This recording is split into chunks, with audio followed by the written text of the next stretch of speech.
आज का पहला क्वेश्चन आप पॉज करके कर लिया करो, जैसे मैं साइड हूं पॉज करके कर लिया करो, ठीक है। चलो, you can take a horse to the water but you can not make it to drink. You can take a horse to the water मतलब आप एक हॉर्स को मतलब पानी तक लेके जा सकते हो, पानी तक लेके जा सकते हो, but you can not make it to drink. Basically एक ना ये कहावत एक तरह की, जैसे आप बोलते हो ना कि भाई देख मैं तुझे रास्ता दिखा सकता हूँ पढ़ने का, लेकिन मैं तेरे को जबरदस्ती तो पढ़ा नहीं सकता। ऐसा बोलते हैं ना हम कई बार कि भाई मैं तेरे को रास्ता दिखा सकता हूँ लेकिन वो काम मैं तुझसे जबरदस्ती नहीं करवा सकता। ऐसे यहाँ पर बोला जा रहा है। ये इसके पीछे एक छुपा हुआ अर्थ ये है कि आप घोड़े को भैया पानी तक लेके तो जा सकते हो, इतना आप कर सकते हो, आप उसको जबरदस्ती पिला थोड़ी दोगे। तो ये है, यहाँ पर आपको निकालनी है एरर की इस पूरे सेंटेंस के अंदर कौन सा ऐसा सेगमेंट है जहां पर एक एरर आपको दिखाई दे रहा है। You can take a horse to the water, आप एक हॉर्स को वाटर तक लेके जा सकते हैं, बट लेकिन यू कैन नॉट, लेकिन आप नहीं कर सकते क्या मेक इट टू ड्रिंक। ये जो मेक है, ठीक है, आपको मैं थोड़ा सा एक कॉन्सेप्ट बताता हूं कॉजेटिव वर्ब का।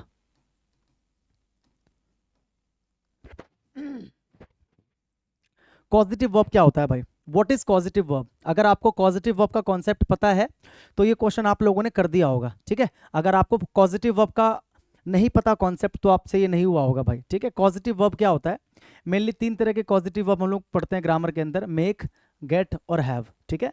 मेक, गेट और हैव। पहले तो आप ये समझो कि पॉजिटिव वर्ब ये तीनों हैं, और पॉजिटिव वर्ब होता क्या है, कब यूज किया जाता है।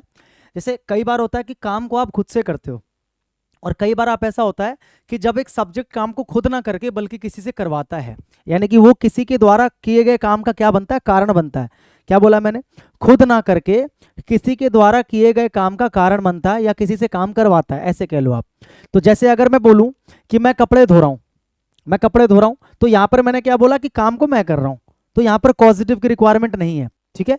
लेकिन अगर मैं बोलूं कि मैं कपड़े धुलवा रहा हूं, अब मैंने क्या बोला, धुलवा रहा हूं, तो अगर मैं बोल रहा हूं धुलवा रहा हूं, इसका मतलब आप समझ गए कि मैं वो काम खुद से नहीं कर रहा, हालांकि मैं किसी और से करवा रहा हूं, मैं भी उसके अंदर इन्वॉल्व हूं कहीं ना कहीं, लेकिन मैं नहीं कर रहा, मैं किसी से करवा रहा हूं। यानी कि काम करने वाला जो सब्जेक्ट है वो अलग है, मैं भी सब्जेक्ट हूं लेकिन मैं करवाने वाला हूं, और जो कर रहा है वो करने वाला है, करने वाला सब्जेक्ट वो है। तो दो तरह के सब्जेक्ट यहाँ पर होते हैं भाई, ठीक है।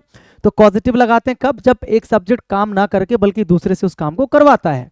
जैसे मैंने बोला ना कि मैं, अगर मैं बोलूं कि मैं कपड़े धो रहा हूं, तो मैं क्या बोलूंगा, I am washing, I am washing my clothes, I am washing my clothes, कि मैं अपने कपड़े धो रहा हूँ।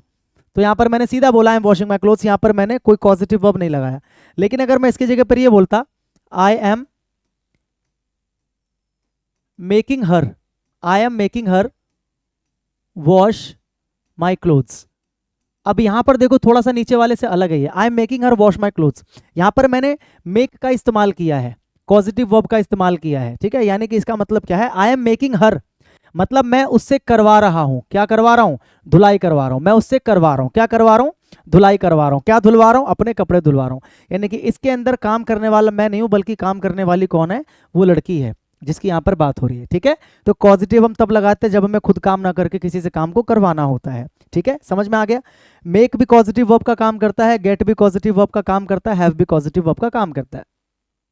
आप कहीं जा रहे हो, आपके दोस्त ने पूछा भाई कहाँ जा रहा हो, तो आप क्या बोलते हो, बाल कटवाने। अगर आप ये बोल दोगे बाल काटने, मतलब आप काम को खुद करोगे, है ना।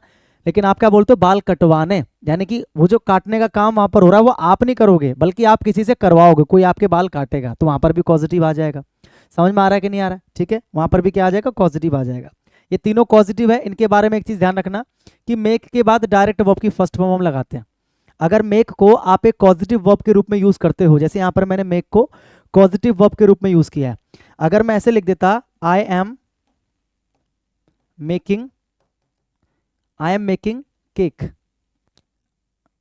I am making a cake, I am making a cake, मैं एक केक बना रहा हूं, क्या ये जो मेक है क्या ये पॉजिटिव वर्ब है, क्या ये जो मेक है पॉजिटिव वर्ब है, नहीं है। ध्यान रखना मेक यहाँ पर पॉजिटिव वर्ब नहीं है, क्योंकि यहाँ पर मेक का मतलब है बनाना, आप किसी और से कुछ बनवा नहीं रहे, किसी और से कुछ करवा नहीं रहे।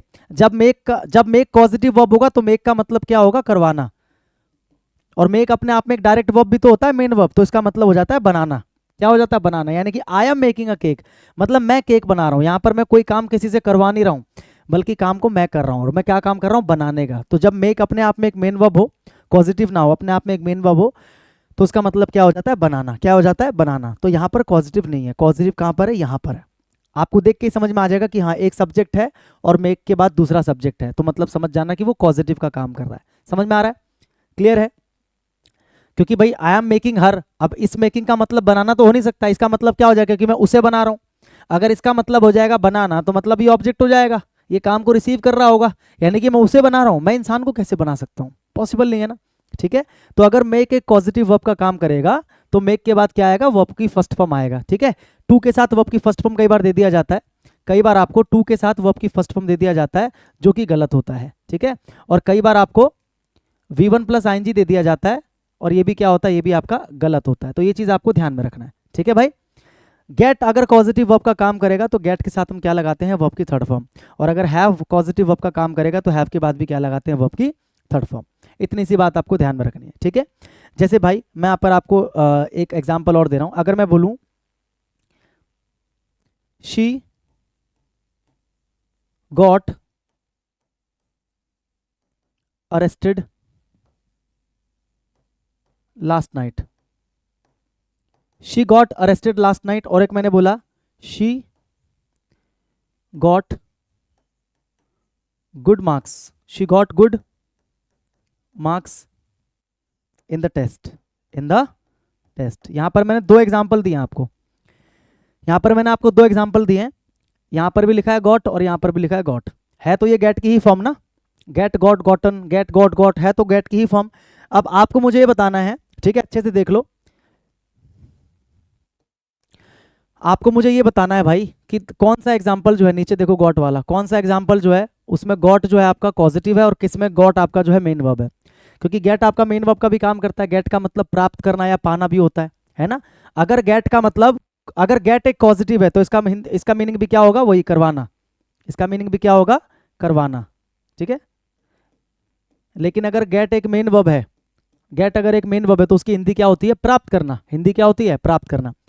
She got arrested last night, उसे अरेस्ट प्राप्त हुआ कल रात, उसे अरेस्ट प्राप्त हुआ कल रात। क्या यहां पर गॉट का मतलब प्राप्त करना है? नहीं है।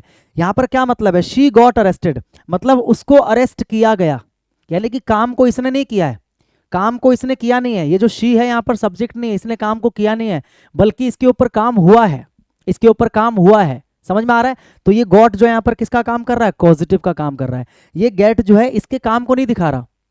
अगर ये गेट इसके काम को दिखा रहा होता तो ये मेन वर्ब होता, लेकिन ये जो गेट है इसके काम को नहीं दिखा रहा, तो ये पॉजिटिव है। क्या है? ये पॉजिटिव है। ठीक है भाई, और ये जो नीचे वाला लिखा है मैंने शी गॉट, मतलब उसे प्राप्त हुआ, क्या प्राप्त हुआ? Good marks. यानी कि ये जो गॉट है वो इसी के काम को दिखा रहा है, वो शी के ही काम को दिखा रहा है कि प्राप्त किसको हुआ? इसी को प्राप्त हुआ। भाई समझ में आ रहा है? तो नीचे वाला जो गॉट है वो आपका मेन वर्ब है, और ऊपर वाला जो गॉट है वो आपका क्या है? पॉजिटिव वर्ब है। ठीक है, ये आपका पॉजिटिव है, ये आपका क्या है? पॉजिटिव है। ठीक है भाई, और नीचे वाला जो आपका क्या है? ये मेन वर्ब है, मेन वर्ब का एग्जांपल है ये आपको याद रखना है। तो मैंने क्या बताया, जब पॉजिटिव आप लगाते हो, ठीक है, गेट या हैव, गेट या हैव, नोट करते रहना आप साथ साथ में। जब आप गेट या हैव को पॉजिटिव की तरह यूज करते हो तो वर्ब की थर्ड फॉर्म आता है। क्या आता है? वर्ब की थर्ड फॉर्म। ठीक है, समझ में आया? हाँ कि ना?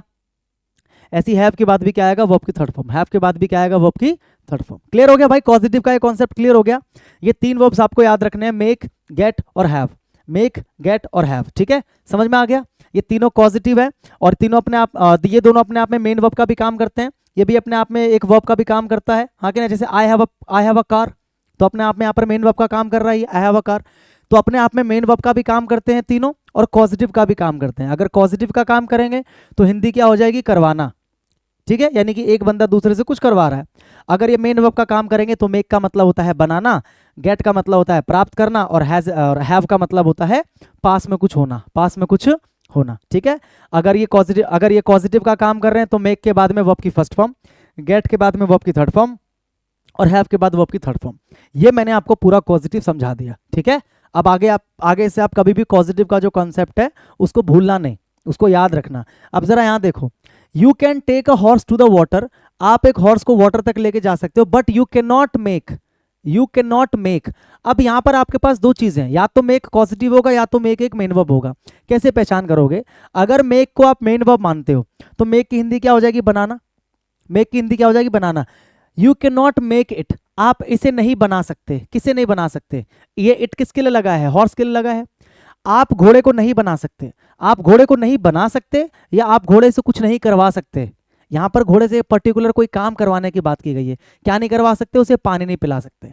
मतलब आप उसे वाटर तक लेके तो जा सकते हो, लेकिन उसे जबरदस्ती पानी नहीं पिला सकते। यानी कि यहाँ पर घोड़े से कुछ करवाने की बात हो रही है, यहाँ पर घोड़े को बनाने की बात नहीं हो रही है। कोई इंसान घोड़े को कैसे बना सकता है? पॉसिबल नहीं है। तो आपको समझ में आ गया, जो मेक है ये कॉजिटिव है। क्या है ये?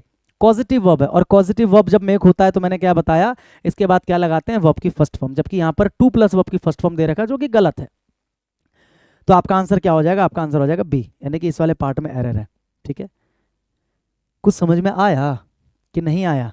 मेक, गेट और हैव का कॉन्सेप्ट समझ में आ गया कि कब ये पॉजिटिव होता है, कब ये मेन वर्ब होता है, और जब पॉजिटिव होगा तो कौन सी वर्ब आएगा, और मेन वर्ब होगा तो अपने आप में मेन वर्ब का ही काम करेगा। फिर तो ये जब ये मेन वर्ब है, अब जाहिर सी बात है, एक बात बताओ, अगर ये मेन वर्ब है, अगर मेक एक मेन वर्ब है और मेक के बाद आप एक दूसरा मेन वर्ब लगाना चाहते हो, तो जाहिर सी बात है वहां पर टू प्लस वर्ब की फर्स्ट फॉर्म। यानी कि जब भी आप दो मेन वर्ब को जोड़ते हो तो हमेशा टू से जोड़ते हो। ऐसे देखो, जब भी आप दो मेन वर्ब को जोड़ते हो तो हमेशा आप टू से जोड़ते हो, ये ध्यान रखना। ठीक है, जब भी आप दो मेन वर्ब को जोड़ते हो तो टू से जोड़ते हो। ठीक है, आया समझ में? आगे आ जाओ। Select the most appropriate option that rectifies the error. Error बताना है आपको किसमें? ये रहा, वन मस्ट डू हिज या हर ड्यूटी प्रॉपरली। ये पूरा का पूरा एक सेंटेंस दिया है आपको, वन मस्ट डू हिज या हर ड्यूटी प्रॉपरली। आपको बताना कि क्या ये सेंटेंस ठीक है। देखो, ठीक तो नहीं होगा क्योंकि आपको चार ऑप्शंस दे रखे हैं, यानी कि चारों में से एक इसको इंप्रूव करेगा, मतलब ये गलत है कहीं ना कहीं। गलती पहचान लोगे? सबसे पहली गलती देखो, प्रॉपरली की स्पेलिंग PROPER आता है, PER। तो देखो यहाँ पर PER दे रखा है, प्रॉपरली दे रखा है, यहाँ पर भी ठीक दे रखा है प्रॉपरली। ठीक है, ये स्पेलिंग गलत है। देखो PRLY दे रखा है जबकि PER होना चाहिए, तो ये तो वैसे ही गलत हो गया। और ये भी ए वाला दे रखा है, ये भी वैसे ही गलत हो गया। आपके पास दो ऑप्शन बचे। ठीक है, अब जब आपका सब्जेक्ट होता है वन, क्या होता है? वन। ठीक है, तो वन का जो पॉजेसिव केस बनता है, क्या बनता है? Possessive case. वन का पॉजेसिव केस बनता है वंस। क्या बनता है? वंस। ठीक है, वन का पॉजेसिव केस क्या बनता है? वंस। और वन का जो आपका रिफ्लेक्सिव केस बनता है, क्या बनता है? Reflexive case. वन का रिफ्लेक्सिव केस क्या बनता है? One self. क्या बनता है? One self. ठीक है, अगर आपका सब्जेक्ट वन है तो इसका पॉजेसिव केस क्या बनता है? वंस, और इसका रिफ्लेक्सिव केस क्या बनता है? One self. अब देखो, वन का यहाँ पर जो पॉजेसिव केस दे रखा है हमें, हिज और हर दे रखा है, जो कि गलत है क्योंकि वन का जो पॉजेसिव बनता है वो वंस बनता है। तो किस में दे रखा है? वंस। यहाँ पर दे रखा है, ये आपका आंसर हो जाएगा। सही बताना है आपको, ये वाला सही है, ये गलत है। अपोस्ट्रोफे नहीं आता, वंस ऐसे लिखते हैं। ठीक है भाई, क्लियर है? याद रखोगे? It is time, it is time, ये कॉन्सेप्ट बड़ा प्यारा है, इसको याद रखना। देखो, इट इज टाइम या it is high time. It is high time. ठीक है, it is time, it is high time.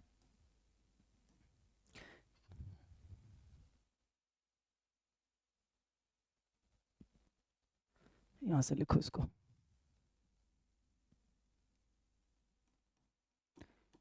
It is time या it is high time. It is high time के बाद एक आपका सब्जेक्ट होगा और इसके बाद वर्ब की सेकंड फॉर्म लगाते हैं। क्या लगाते हैं? वर्ब की सेकंड फॉर्म। यह लिख दूं, वर्ब की सेकंड फॉर्म। ठीक है, लेकिन अगर इट इज टाइम या इट इज हाई टाइम के साथ अगर आपको टू दे दिया जाए तो उसके बाद V1 लगाते हैं। क्या लगाते हैं? V1 लगाते हैं। ठीक है भाई, फर्क दिख रहा है? अगर इट इज टाइम या इट इज हाई टाइम के बाद अगर एक सब्जेक्ट है, क्या है? सब्जेक्ट, तो वर्ब की सेकंड फॉर्म लगा देंगे उसके बाद। ठीक है, लेकिन अगर इट इज टाइम या इट इज हाई टाइम के बाद अगर टू आ जाए तो टू के बाद तो आपको पता है वर्ब की फर्स्ट फॉर्म लगाते हैं। चेक कर लो यहाँ पर क्या, इट इज टाइम समवन, तो ये समवन क्या है? ये समवन आपका सब्जेक्ट है। टू तो नहीं है ना, ये टू तो नहीं है ना मेरे भाई, ये समवन जो है आपका, ये क्या है? सब्जेक्ट है। तो मैंने क्या बताया, अगर इट इज टाइम या इट इज हाई टाइम के बाद सब्जेक्ट आ जाए तो क्या लगाते हैं? डायरेक्ट वर्ब की सेकंड फॉर्म। तो यहाँ पर टेक्स नहीं आएगा, यहाँ पर क्या आएगा? टुक। यहाँ पर क्या आएगा? टुक। ठीक है, टुक। क्या मतलब होता है? कि मतलब यही सही समय है या यही समय है, ऐसा इसका मीनिंग निकलता है। ठीक है, ऑल क्लियर? आगे देखो क्या बताना है इसमें आपको, एरर किस में है, तो एरर किस वाले पार्ट में, इस वाले पार्ट में। It is time someone takes की जगह पर क्या आ जाएगा, it is time someone took. आगे देखो, the food was not as delicious as we had expected. The food was not as delicious as we had expected, मतलब खाना जो है उतना अच्छा नहीं था जितना हमने एक्सपेक्ट किया था, जितना हमने एक्सपेक्ट किया था। देखो भाई, एज और सो एज का कॉन्सेप्ट देख लो, ठीक है। एज के साथ में यहाँ पर एक आता है पॉजिटिव डिग्री का एडजेक्टिव, पॉजिटिव डिग्री का एडजेक्टिव, उसके बाद दोबारा आता है एज, ठीक है। ये आता है आपका पॉजिटिव नेगेटिव दोनों सेंटेंस में आता है, पॉजिटिव नेगेटिव दोनों सेंटेंस में आ सकता है ये, ठीक है। और एक होता है आपका सो के साथ में यही आपका पॉजिटिव डिग्री का एडजेक्टिव होता है, के साथ में होता है एज। ये केवल आपका आता है नेगेटिव सेंटेंस में। किस में आता है, नेगेटिव सेंटेंस में। ध्यान से समझो, बहुत आराम से इस कॉन्सेप्ट को समझो भाई। देखो, एज के साथ में एज का जो पेयर बनता है, इसके बीच में जो एडजेक्टिव आता है वो एडजेक्टिव आता है आपका पॉजिटिव डिग्री का। पॉजिटिव डिग्री का एडजेक्टिव क्या होता है, पॉजिटिव डिग्री का एडजेक्टिव क्या होता है, यहाँ पर लिख लो पॉजिटिव डिग्री, ताकि आपको याद रहे, ठीक है। इस पीओएस का मतलब है पॉजिटिव डिग्री। पॉजिटिव डिग्री का मतलब क्या होता है, जैसे गुड बेटर बेस्ट, ये 3 डिग्रीज मैंने यूज किया अलग अलग। तो गुड क्या है, पॉजिटिव डिग्री है। बेटर क्या है, कंपैरेटिव है। बेस्ट क्या है, सुपरलेटिव है। ऐसे मैं बोलूँ हाई, हायर, हाईएस्ट, तो हाई क्या है, पॉजिटिव है। हायर क्या है, कंपैरेटिव है। हाईएस्ट क्या है, सुपरलेटिव है। ये आप जानते होंगे, अगर आप सीजीएल की तैयारी कर रहे हो, इतना कम समय बचा है तो इतना आप जानते होंगे। तो इन दोनों के बीच में अगर एक एडजेक्टिव आ रहा है तो वो पॉजिटिव डिग्री का होना चाहिए, ठीक है। ऐसी सो और एज के बीच में अगर एक एडजेक्टिव आ रहा है तो वो भी आपका पॉजिटिव डिग्री का होना चाहिए। एज जो है ये हम पॉजिटिव नेगेटिव दोनों सेंटेंस में लगा सकते हैं, लेकिन जो सो एज है ये केवल हम नेगेटिव में लगा सकते हैं। इसका मतलब क्या हुआ कि नेगेटिव में आप दोनों लगा सकते हो। नेगेटिव में आप एज भी लगा सकते हो, सो एज भी लगा सकते हो, लेकिन पॉजिटिव में केवल एज। यहाँ पर सेंटेंस जो है नेगेटिव है, तो नेगेटिव में मैंने क्या बताया, दोनों लगा सकते हो, एज सो एज दोनों लगा सकते हो, लगा हुआ है। अब इनके बीच में आप चेक कर लो, इनके बीच में आप चेक कर लो कि जो एडजेक्टिव है क्या वो पॉजिटिव डिग्री का है, बिल्कुल पॉजिटिव डिग्री का है, डिलीशियस। अगर इसको मैं बोलता मोर डिलीशियस या मोस्ट डिलीशियस तो गलत हो जाता, क्योंकि वो कंपैरेटिव सुपरलेटिव बन जाता। तो ये सेंटेंस बिल्कुल क्या है, करेक्ट है, यानी कि यहाँ पर क्या है, नो एरर। यहाँ पर क्या है, नो एरर। अब इसका मतलब क्या होता है, इन दोनों का जो मतलब होता है ना, वो दोनों का मतलब क्या होता है, इक्वल। इसको हम कब यूज करते हैं, जब हम दो चीजों को इक्वल या तो दिखाते हैं, इक्वल या तो नहीं दिखाते हैं। भाई जाहिर सी बात है, अगर पॉजिटिव है तो हम इक्वल दिखा रहे हैं। जैसे मैं बोलूँ Ram is as good as Shyam, यानी कि राम उतना ही अच्छा है जितना कि श्याम, यानी कि दोनों को इक्वल बता रहा हूँ, कम ज्यादा किसी को नहीं बता रहा। अगर मैं बोलूँ Ram is not so good as Shyam, मतलब राम उतना अच्छा नहीं है जितना कि श्याम, यानी कि यहाँ पर दोनों को मैं बराबर नहीं दिखा रहा। मतलब बात कहीं ना कहीं इक्वल होने या ना होने की जाती है, डिपेंडिंग ऑन द सेंटेंस कि वो पॉजिटिव है या नेगेटिव है। इसलिए ध्यान रखना, एक चीज बता रहा हूं, equally is not used with as and so as. ये चीज ध्यान रखना भाई, एज और सो एज के साथ में कभी भी इक्वली शब्द का इस्तेमाल नहीं करते। यानी कि अगर आपको एक सेंटेंस दे दिया जाए कि he is equally as good as his brother, तो ये सेंटेंस क्या हो जाएगा आपका, ग्रामेटिकली सेंटेंस जो आपका ये इनकरेक्ट हो जाएगा। रीजन पता लग रहा है, क्योंकि जब मैंने एज और एज लगा दिया तो मुझे पता चल गया कि इक्वल होने की बात कर रहा हूं, तो अलग से इक्वली लगाने की आवश्यकता नहीं है। ये चीज ध्यान रखना, ठीक है, याद रखना, इसके ऊपर भी क्वेश्चन आगे आ सकता है। मैं इसीलिए एक एक कॉन्सेप्ट आपको बताता हुआ चल रहा हूं, ताकि आगे अगर इस कॉन्सेप्ट से दूसरा कोई क्वेश्चन आए तो आपको डाउट ना हो कोई, या फिर आपको सोचना ना पड़े ज्यादा कुछ, ठीक है ना। आराम आराम से चीजों को समझते हुए चलो। ये सारी वो चीजें डायरेक्ट जो एग्जाम में पूछी जाती हैं, कुछ भी ऐसा नहीं है जो इंपॉर्टेंट नहीं हो, सब इंपॉर्टेंट अपने आप में इसमें, ठीक है भाई।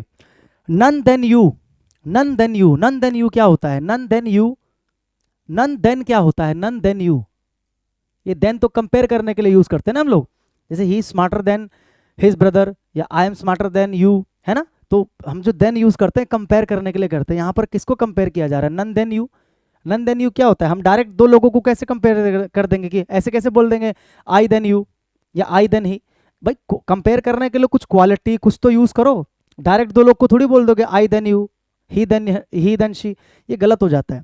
तो नन देन यू कुछ नहीं बैठ रहा है यहाँ पर, none then you deserve credit for the success of this project. यहाँ पर ये बोल रहा है कि तुम में से कोई भी इस सक्सेस का, इस प्रोजेक्ट के सक्सेस का जो क्रेडिट है वो डिजर्व नहीं करता। ये हो सकता है कि नन देन यू, यानी कि नन ऑफ यू, ये हो सकता है। नन देन यू यहाँ पर गलत है, नन देन यू इसका कोई मतलब ही नहीं है।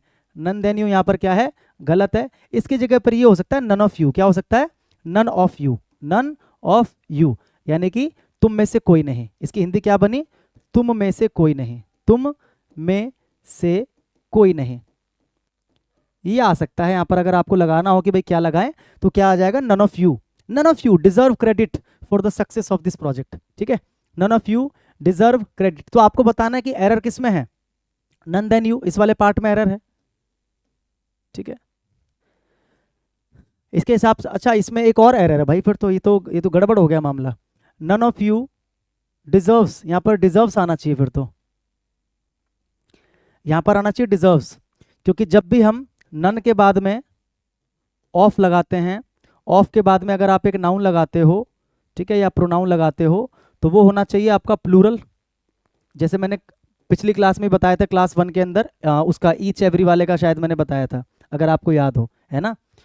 ठीक है भाई, ये आ जाएगा। और आपका जो वर्ब आ जाएगा, ये आपका जो हेल्पिंग वर्ब आ जाएगा, ये आपका जो एडजेक्टिव आ जाएगा, ये सारा का सारा आपका सिंगुलर होना चाहिए भाई, ये सारा का सारा आपका सिंगुलर होना चाहिए।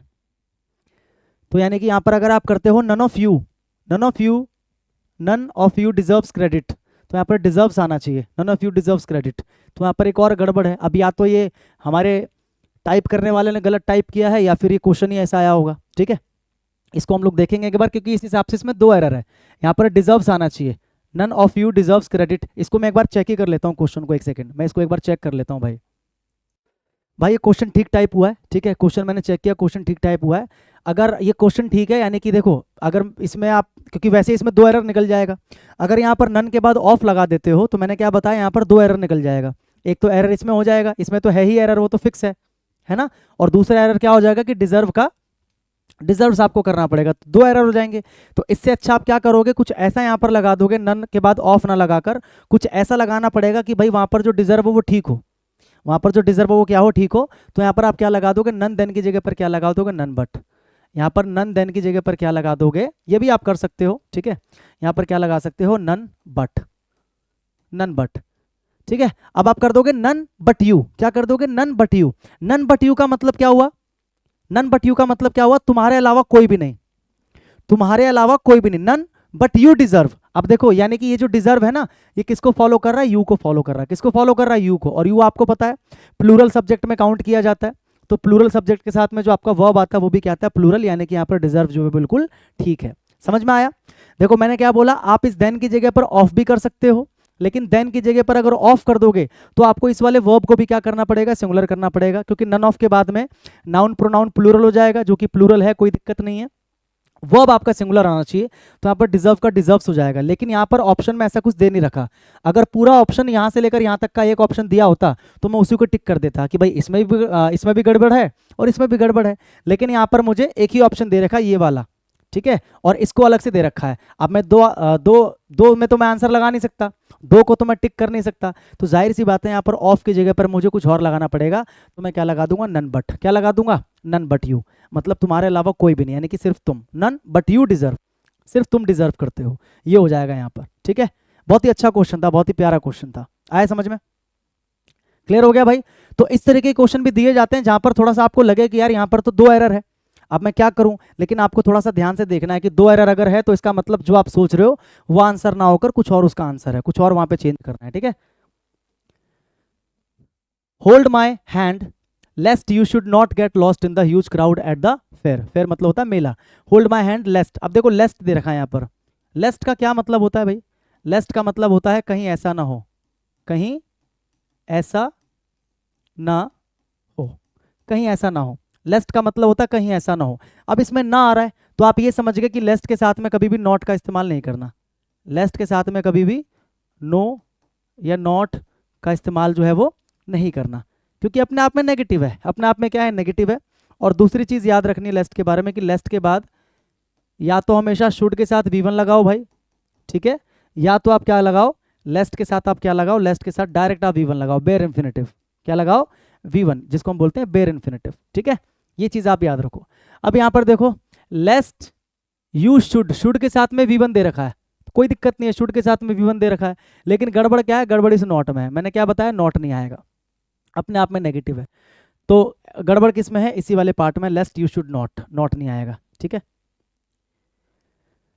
अगला आ जाओ, I will definitely accept the responsibility, मैं बिल्कुल रिस्पॉन्सिबिलिटी को एक्सेप्ट करूंगा, वाइल द टाइम कम्स, जब समय आएगा, जब समय आएगा तो मैं रिस्पॉन्सिबिलिटी को एक्सेप्ट करूंगा। यहां पर देखो, यहां पर किसकी बात की जा रही है, कंडीशन की बात की जा रही है, ये कंडीशनल सेंटेंस का एग्जांपल है आपके सामने, यानी कि यहां पर एक कंडीशन रखी जा रही है कि भाई जब समय आएगा तो मैं रिस्पॉन्सिबिलिटी जो है एक्सेप्ट करूंगा।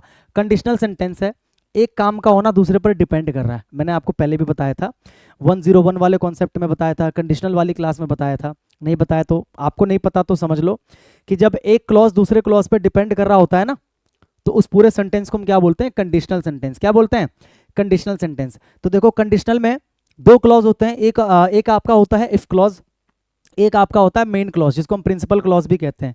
जिस क्लॉज के अंदर कंडीशन रखी जाती है उसे हम इफ क्लॉज कहते हैं, और जो बचा हुआ क्लॉज होता है उसको हम बोलते हैं मेन क्लॉज। अब देखो यहां पर कंडीशन रखी जा रही है कि भाई जब समय आएगा तो मैं रिस्पॉन्सिबिलिटी ले लूंगा, यानी कि रिस्पॉन्सिबिलिटी कब लूंगा, जब समय आएगा, यानी कि ये आपका इफ क्लॉज है, ये आपका क्या है, इफ क्लॉज है, क्योंकि इसके अंदर कंडीशन रखी जा रही है और इसके अंदर वो बात बताई जा रही है कि भैया अगर ऐसा होगा तो ऐसा होगा, तो ये आपका मेन क्लॉज है, ये आपका क्या है, मेन क्लॉज है। एरर हालांकि इसमें से नहीं है, एरर कुछ और अभी मैं आपको बताऊंगा। देखो आपको देखना होता है कि अगर आपका इफ क्लॉज किस टेंस में हो तो आपका मेन क्लॉज किस टेंस में होगा। तीन बहुत अच्छे इसके वो हैं क्लॉज के, मतलब एग्जांपल्स हैं, आपको उसको याद रखना है। यहाँ पर मैं लिख देता हूँ कि इधर लिखता हूँ मैं इफ क्लॉज और इधर मैं लिखता हूँ मेन क्लॉज, ठीक है। क्लॉज वाला आया इसलिए मैं आपको समझा देता हूँ, ये तीन मेन है इसलिए आपको याद रखना है। वैसे तो कंडीशनल सेंटेंस में बहुत कुछ है पढ़ाने के लिए, लेकिन यहाँ पर तीन जो है आपको याद रखना है। अगर आपका if clause simple present tense में बन रहा है, किस में बन रहा है, सिंपल प्रेजेंट में, ठीक है, या फिर मेरे भाई प्रेजेंट इंडेफिनिट में, किस में बन रहा है, प्रेजेंट इंडेफिनिट में, ठीक है। सिंपल प्रेजेंट या प्रेजेंट इंडेफिनिट क्या होता है, इसका मतलब सब्जेक्ट के साथ में वर्ब की फर्स्ट फॉर्म या उसके साथ में एस, उसके साथ में एस वर्ब के साथ में, ठीक है। अगर आपका इफ क्लॉज इससे बनता है तो आपका मेन क्लॉज कैसे बनता है, आपका मेन क्लॉज बनता है विल शैल के साथ V1, विल शैल के साथ V1, यानी कि फ्यूचर इंडेफिनिट, फ्यूचर इंडेफिनिट, याद रख लोगे। अगर आपका इफ क्लॉज सिंपल पास्ट से बन रहा है, किससे बन रहा है, सिंपल पास्ट या मेरे भाई पास्ट इंडेफिनिट, पास्ट इंडेफिनिट, ठीक है, क्या होता है, सब्जेक्ट के साथ में V2 होता है, सब्जेक्ट के साथ में क्या होता है, V2, यानी कि वर्ब की सेकंड फॉर्म। तो आपका जो मेन क्लॉज बनेगा वो कैसे बनेगा, वो आपका बनेगा वुड के साथ V1, वुड के साथ V1। अब यहाँ पर विल शैल ना आकर यहाँ पर क्या आ जाएगा, वुड आ जाएगा। और तीसरा होता है अगर आपका इफ क्लॉज पास्ट परफेक्ट से बन रहा है, किससे बन रहा है, पास्ट परफेक्ट, यानी कि सब्जेक्ट के साथ में हैड और हैड के साथ में वर्ब की थर्ड फॉर्म। तो आपका जो मेन क्लॉज बनेगा वो कैसे बनेगा, वो आपका बनेगा वुड के साथ हैव, वुड के साथ क्या होगा, हैव, और हैव के साथ क्या होगा, वर्ब की थर्ड फॉर्म।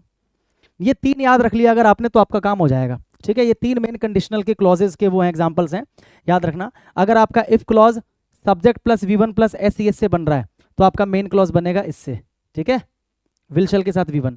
अगर आपका इफ क्लॉज सब्जेक्ट के साथ वर्ब की सेकंड फॉर्म से बन रहा है ना, तो आपका जो मेन क्लॉज है वो कैसे बनेगा, वुड के साथ V1 से बनेगा। और अगर आपका if clause subject plus had plus V3 से बन रहा है तो आपका मेन क्लॉज कैसे बनेगा, वुड के साथ हैव के साथ V3। इफ क्लॉज किससे बन रहा है भाई, यहाँ पर जो इफ क्लॉज है वो देखो V1 plus S, V1 plus S है कि नहीं है, देखो ध्यान से, है कि नहीं। तो आपका मेन क्लॉज किससे बनना चाहिए, विल शैल के साथ V1, देखो विल शैल के साथ V1, ये विल और ये V1।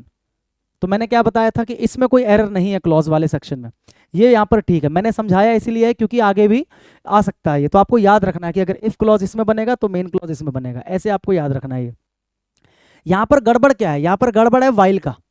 देखो वाइल हम कब लगाते हैं, वाइल हम लगाते हैं जब हम किसी काम की कॉन्टिन्यूटी को दिखा रहे होते हैं। वाइल जो है ना कहीं हम काम की कॉन्टिन्यूटी को दिखाने के लिए लगाते हैं।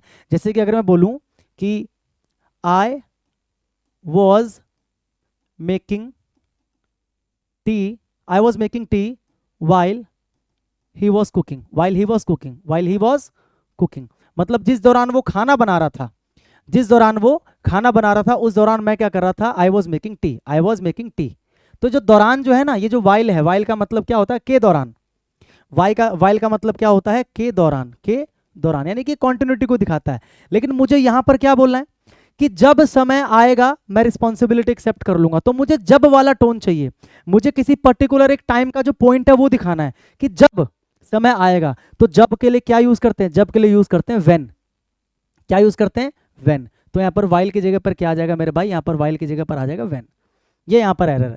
वाइल हम लगाते हैं कॉन्टिन्यूटी को शो करने के लिए, और व्हेन हम लगाते हैं किसी पर्टिकुलर एक पॉइंट को जब हमें शो करना होता है टाइम को। यानी कि तुम्हें याद है जब मैं वहां गया था, जब मैं तुम्हारे पास आया था, तो जब के सेंस में व्हेन लगाते हैं। क्या लगाते हैं, व्हेन। तो एरर किस वाले पार्ट में है, एरर आपका इस वाले पार्ट में है। समझ में आ रहा है भाई, कॉन्सेप्ट आपको क्लियर हो रहा है, कोई दिक्कत तो नहीं है, हाँ कि ना। मजा आ रहा है पढ़ने में, आ रहा है, मजा आ रहा है। तो मैंने क्या बताया, प्यार दिखाया करो वीडियो पे थोड़ा सा, ठीक है। प्यार कैसे दिखा सकते हो, कैसे दिखा सकते हो प्यार, वीडियो को प्यार कैसे दिखा सकते हो, हैं गंदे इंसानों। वीडियो को प्यार दिखा सकते हो, वीडियो को लाइक करके, बड़े प्यार से देखो, ऐसे करके लाइक, और बड़े प्यार से छुओ ऐसे करके उसको। और देखो साथ में सब्सक्राइब लिखा होगा, उसको ऐसे दबा दो अगर नहीं कर रखा है तो। साथ में बेल आइकन होगा, उसको प्यार से टच कर दो। समझ आ रहा है। नीचे कमेंट सेक्शन होगा, वहाँ पे जाके प्यार से कुछ कमेंट कर दो। मैं आपके कमेंट को पढ़ता ही हूँ, आपको पता ही है, मैं एक एक कमेंट पढ़ता हूँ, है ना।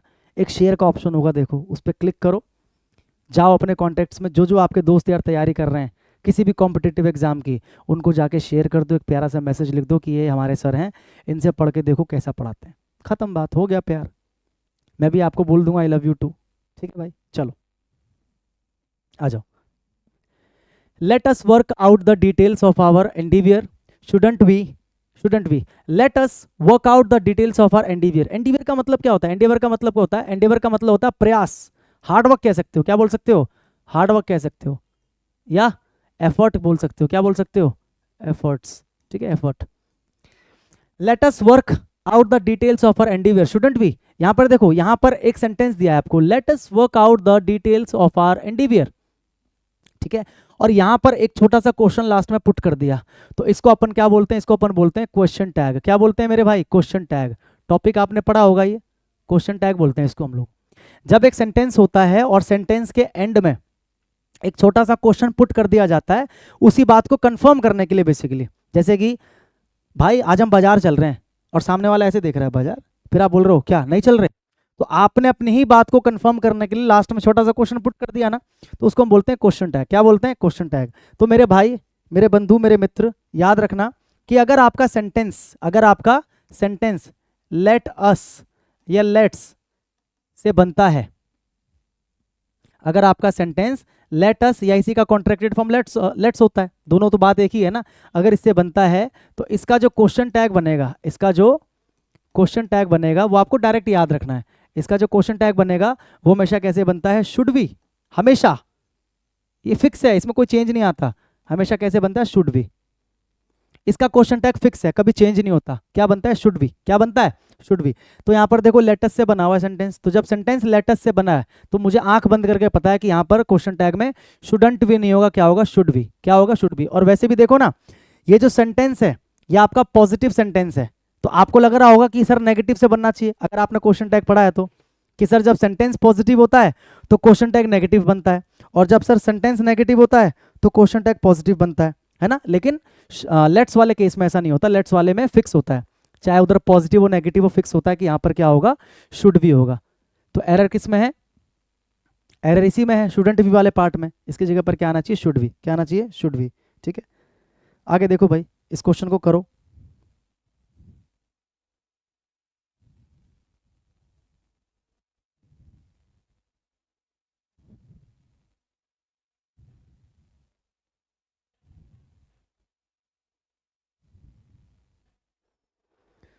देखो, we generally select one of the most intelligent student of the school for this award. ठीक है, एक कॉन्सेप्ट बता देता हूं आपको, याद रखना। बहुत प्यारा, बहुत इंपॉर्टेंट, बहुत ही अच्छा कॉन्सेप्ट। आपको पता होगा, नहीं पता तो कोई बात नहीं। ठीक है, वन ऑफ के साथ में आपको दे दिया जाए द, या फिर दे दिया जाए दीज, या दे दिया जाए दोज। ठीक है, one of the, one of these, one of those, या one of my, one of your, possessive adjective, one of his, one of हर,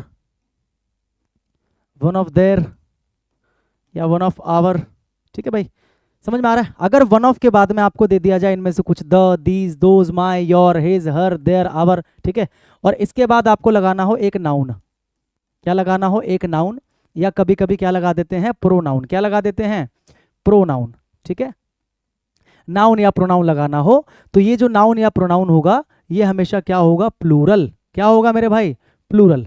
अभी रीजन भी बताऊंगा मैं, डोंट वरी, प्लूरल होगा।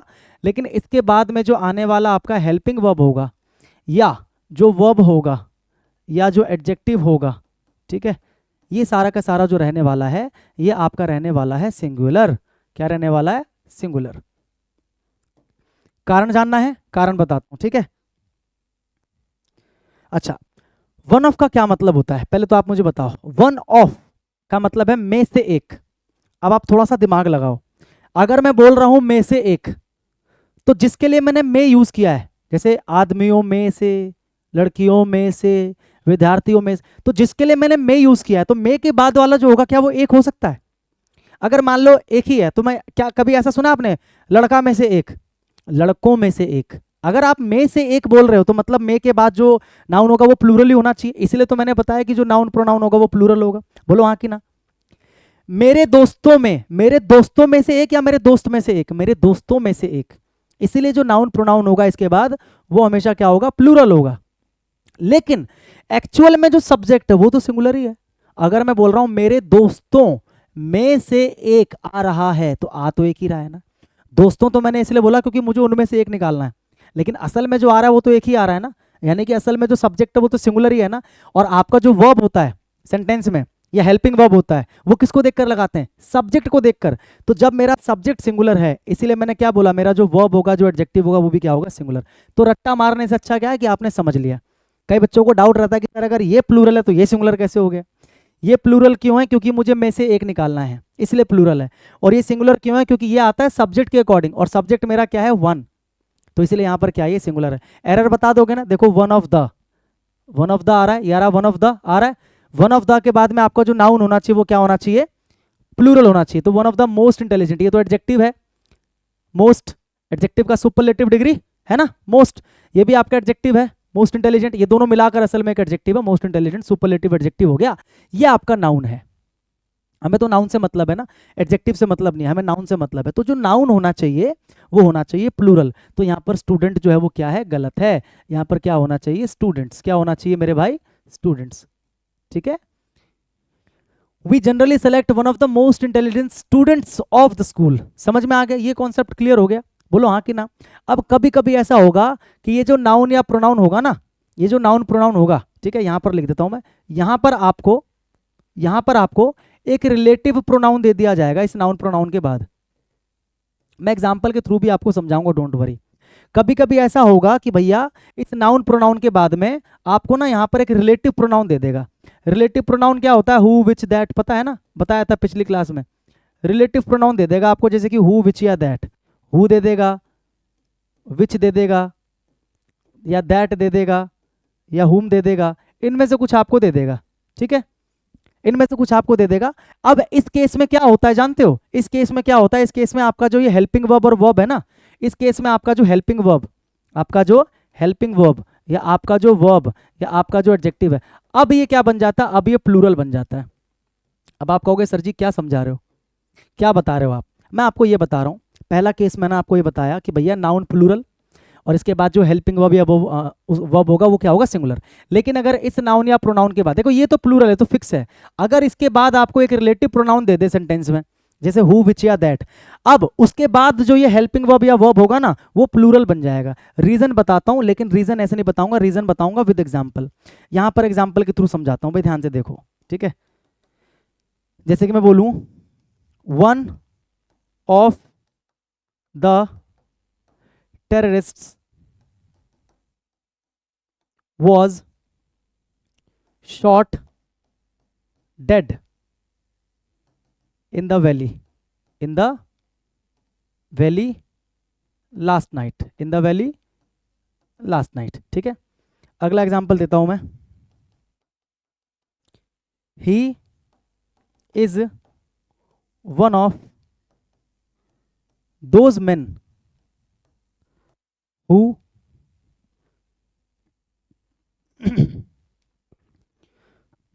Who can sacrifice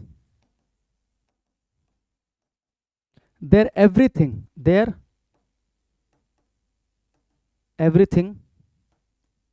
for the country.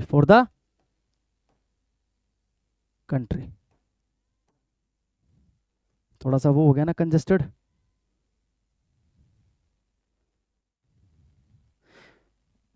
For her कर दो, चलो for her ऐसे कर दो. अब आराम से समझो, कॉन्सेप्ट है इसलिए आराम से समझा रहा हूं. देखो भाई, यहां पर आपको दिखाई दे रहा है वन ऑफ द. क्या दिखाई दे रहा है? One of the. ठीक है, यहां पर भी आपको दिखाई दे रहा है वन ऑफ दोज. क्या दिखाई दे रहा है? One of those. तो मैंने क्या बताया? वन ऑफ द या वन ऑफ दोज या वन ऑफ दीज या वन ऑफ माई और जो भी हो, इसके बाद जो नाउन होगा दोनों ही केसेस में वो क्या होगा? प्लूरल होगा. ठीक है भाई, तो देखो नाउन प्लूरल है टेररिस्ट, बिल्कुल है. नाउन प्लूरल है मैन, यहां तक बिल्कुल ठीक है. अब इस नाउन के बाद में ये जो नाउन प्रोनाउन है, क्या इसके बाद में कोई रिलेटिव प्रोनाउन है यहाँ पर? तो यहाँ पर नहीं है. तो जब यहाँ पर नहीं है तो डायरेक्ट ये वाला कॉन्सेप्ट लगेगा कि आपका जो हेल्पिंग वर्ब या वर्ब है वो सिंगुलर हो जाएगा. तो देखो आपका जो हेल्पिंग वर्ब है वो सिंगुलर हो गया. बोलो हाँ कि ना? यानी कि ये सेंटेंस बिल्कुल क्या है? ओके है. बिल्कुल क्या है? ओके है. ठीक है, समझ में आ रहा है? ये सेंटेंस बिल्कुल क्या है आपका? ओके, यानी कि बिल्कुल ठीक है. इस वाले को देखो, चलो यहाँ तक तो ठीक है, कहानी प्लूरल है. लेकिन अब देखो आप इस नाउन के बाद में, इस नाउन के बाद मैंने क्या बताया? एक रिलेटिव प्रोनाउन अगर लग जाए, देखो यहाँ पर रिलेटिव प्रोनाउन लग गया. अब मेरे भाई मेरे बंधु, मैंने क्या बताया? जब रिलेटिव प्रोनाउन लग जाएगा ना तो ऐसे केस में क्या होगा? अब मैंने क्या बताया? ऐसे केस में क्या हो जाएगा? इसको पहले मैं अलग कर दूं सबसे, नहीं तो आप कंफ्यूज हो जाओगे, है ना?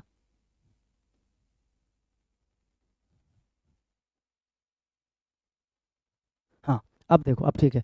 तो ऐसे केस में क्या होगा? जब रिलेटिव प्रोनाउन लग जाएगा तो ऐसे केस में क्या होगा? जो हेल्पिंग वर्ब या वर्ब है वो प्लूरल बन जाएगा. क्यों बनता है? देखो, रिलेटिव प्रोनाउन क्या करता है? अपने से पीछे वाले को अपने से आगे वाले से रिलेट करता है. बोलो हाँ कि ना? तो मुझे इतना पता है कि इसके पहले हमेशा प्लूरल ही होगा. इतना तो कंफर्म है कि इसके पहले जो नाउन प्रोनाउन होगा हमेशा प्लूरल होगा. तो जब मुझे पता है अपने से आगे और पीछे वाले को रिलेट करता है, तो अगर इससे पहले प्रोनाउन प्लूरल है या नाउन प्लूरल है तो उसके बाद जो हेल्पिंग वर्ब या वर्ब रहेगा वो भी तो प्लूरल बन जाएगा ना. अब रीजन समझ में आया? क्योंकि अब जो आपका ये वर्ब या हेल्पिंग वर्ब है वो हमारे इस वन को देखकर नहीं लगा रहे, इस सब्जेक्ट को देखकर नहीं लगा रहे, बल्कि इससे पहले जो नाउन आया उसको देखकर लगा रहे हैं. ठीक है, तो मेन प्लूरल है, तो इसके बाद जो भी आपका हेल्पिंग वर्ब या वर्ब या एडजेक्टिव होगा, जैसे यहाँ पर देखो एडजेक्टिव है देयर, तो ये आपका क्या है? प्लूरल है. ये आपका क्या है? प्लूरल है. इसलिए सेंटेंस क्या है? ये ठीक है. अगर ये सिंगुलर हो जाता अब तो गलत हो जाता. समझ गए बात को? दो केसेस याद रखना भाई. ठीक है, अब इसमें एरर किस वाले पार्ट में था? एरर इसमें सी वाले पार्ट में. ये ए है, ये बी है, ये सी है. तो सी किस में दे रखा है? सी मतलब ये वाला सी नहीं, यहाँ पर सी देखना है. सी किस में? इसमें है, तो ये आंसर हो जाएगा बी. ठीक है, समझ गए बात को? ये कॉन्सेप्ट आगे भी आ सकता है तो उसको गलत नहीं करना है. ठीक है भाई, आगे देखें. आगे देखो, आज बहुत कॉन्सेप्ट्स है ना, इसलिए आज की क्लास थोड़ी सी लंबी चल रही है. 10 ही क्वेश्चन पे अभी तक हम लोग, लेकिन आज कॉन्सेप्ट्स बहुत सारे समझाने के लिए. नहीं, no sooner had she heard, देखो यहां पर भी कॉन्सेप्ट आ गया. 3 पेयर बता रहा हूं, याद रखना. नो सूनर के साथ में देन का पेयर होता है, हार्डली और स्केर्सली. ये डायरेक्ट याद करने वाली चीजें अब तो एग्जाम के टाइम पे भाई. हार्डली और स्केर्सली के साथ में वैन का पेयर बनता है, ये डायरेक्ट याद रखना. ठीक है, नो सूनर के साथ में देन का पेयर बनता है, हार्डली स्केर्सली के साथ वेन का पेयर बनता है. तो यहाँ पर नो सूनर है, तो नो सूनर के साथ में no sooner had she heard the news when, तो नो सूनर के साथ में वेन का पेयर दे रखा है, जबकि नो सूनर के साथ में देन का पेयर आता है. तो यहाँ पर क्या आ जाएगा? देन. No sooner than. पहली चीज तो ये हो गई भाई. दूसरी चीज याद रखना कि जब भी हम सेंटेंस की शुरुआत, ठीक है, if the sentence starts with no sooner, hardly या स्केर्सली. ठीक है, अगर सेंटेंस की शुरुआत हम करते हैं नो सूनर से, हार्डली से या स्केर्सली से, तो हम क्या करते हैं? Inversion is used. Inversion is used. Inversion क्या होता है? What is inversion? इन्वर्जन क्या होता है? इन्वर्जन का मतलब है हेल्पिंग वर्ब पहले होगा, सब्जेक्ट बाद में होगा और मेन वर्ब इसके बाद में होगा.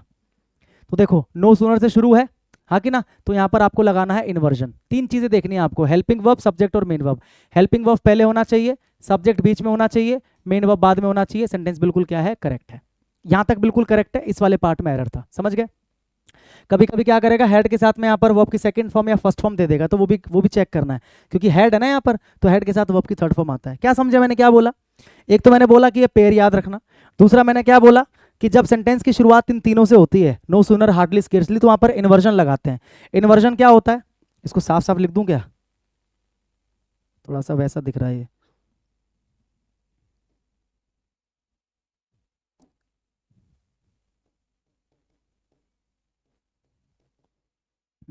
इन्वर्जन क्या होता है, मैंने बता दिया यहाँ पर आपको, जब हेल्पिंग वर्ब को सब्जेक्ट के पहले रखना है और मेन वर्ब को बाद में रखना है, और वो चाहे सेंटेंस पॉजिटिव हो, नेगेटिव हो, इंटरोगेटिव हो, इससे फर्क नहीं पड़ता। ये याद रख लो डायरेक्ट भाई, कि ऐसा स्ट्रक्चर दिखना चाहिए तीनों के बीच में, पहले हेल्पिंग वर्ब, उसके बाद सब्जेक्ट, उसके बाद मेन वर्ब, ये हो जाएगा आपका इन्वर्जन। तो हो सकता है कि यहाँ पर आपको सही दे देता, यहाँ पर देन दे देता, लेकिन यहाँ पर गलती कर देता, यहाँ पर आपको दे देता no sooner she had heard. अगर आपको दे देता कि नो सूनर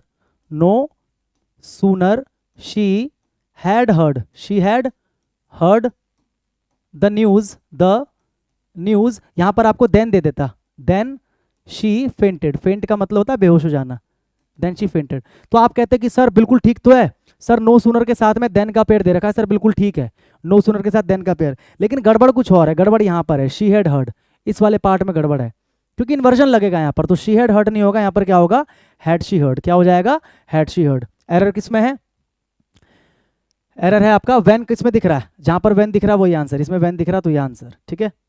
ये हो गया आपके कॉमन एरर्स। अब आ जाते हैं सेंटेंस इंप्रूवमेंट, ठीक है। क्लास थोड़ी सी लंबी रहेगी, ये क्लास शायद 1.5 घंटे की रहेगी, ठीक है, लेकिन क्यों रह रही है लंबी आपको पता है इसके पीछे रीजन, क्योंकि आज की क्लास में हमने कॉन्सेप्ट्स बहुत सारे सीखे हैं, और ये कॉन्सेप्ट शायद बार बार रिपीट होते होंगे, लेकिन आप लोगों से कभी ना कभी गलत हो जाते होंगे, अब ये गलत नहीं होंगे आपसे, ठीक है। I decided to call out to various book stores, ठीक है। यहाँ पर आपको ना जो फ्रेजल वर्ब्स है उसकी एरर यहाँ पे दे रखी है, ठीक है। यहाँ पर आपको पता होना चाहिए कि call on, call out, call around, इसका क्या मतलब होता है। जैसे कॉल ऑन है, कॉल ऑन का मतलब क्या होता है, कॉल ऑन का मतलब होता है टू विजिट समवन, है ना, मतलब कहीं जाना, किसी के पास विजिट करना, टू विजिट समवन। उसके बाद रखा है कॉल ऑफ, कॉल ऑफ का मतलब क्या होता है, कैंसिल करना, किसी चीज को खत्म करना, कैंसिल करना, या टू एंड समथिंग, या कैंसिल करना या फिर क्या कर देना, खत्म कर देना, कैंसिल करना या फिर क्या कर देना, खत्म कर देना, समझ में आ रहा है। कॉल अराउंड का मतलब क्या होता है, to call multiple people, to call multiple people to get some information. होता है ना कई बार आपको कुछ इन्फॉर्मेशन चाहिए, या पुलिस वालों को कुछ इन्फॉर्मेशन चाहिए होती है, तो वो एक के बाद एक कॉल मिलाते हैं, इसको मिलाया उसको मिला, हाँ तुमने उससे बात की है क्या, तुमने उसको देखा है क्या, इसको बोलते हैं कॉल अराउंड, है ना। जैसे he is calling around many people, मतलब वो कई लोगों को कॉल कर रहा है, ठीक है।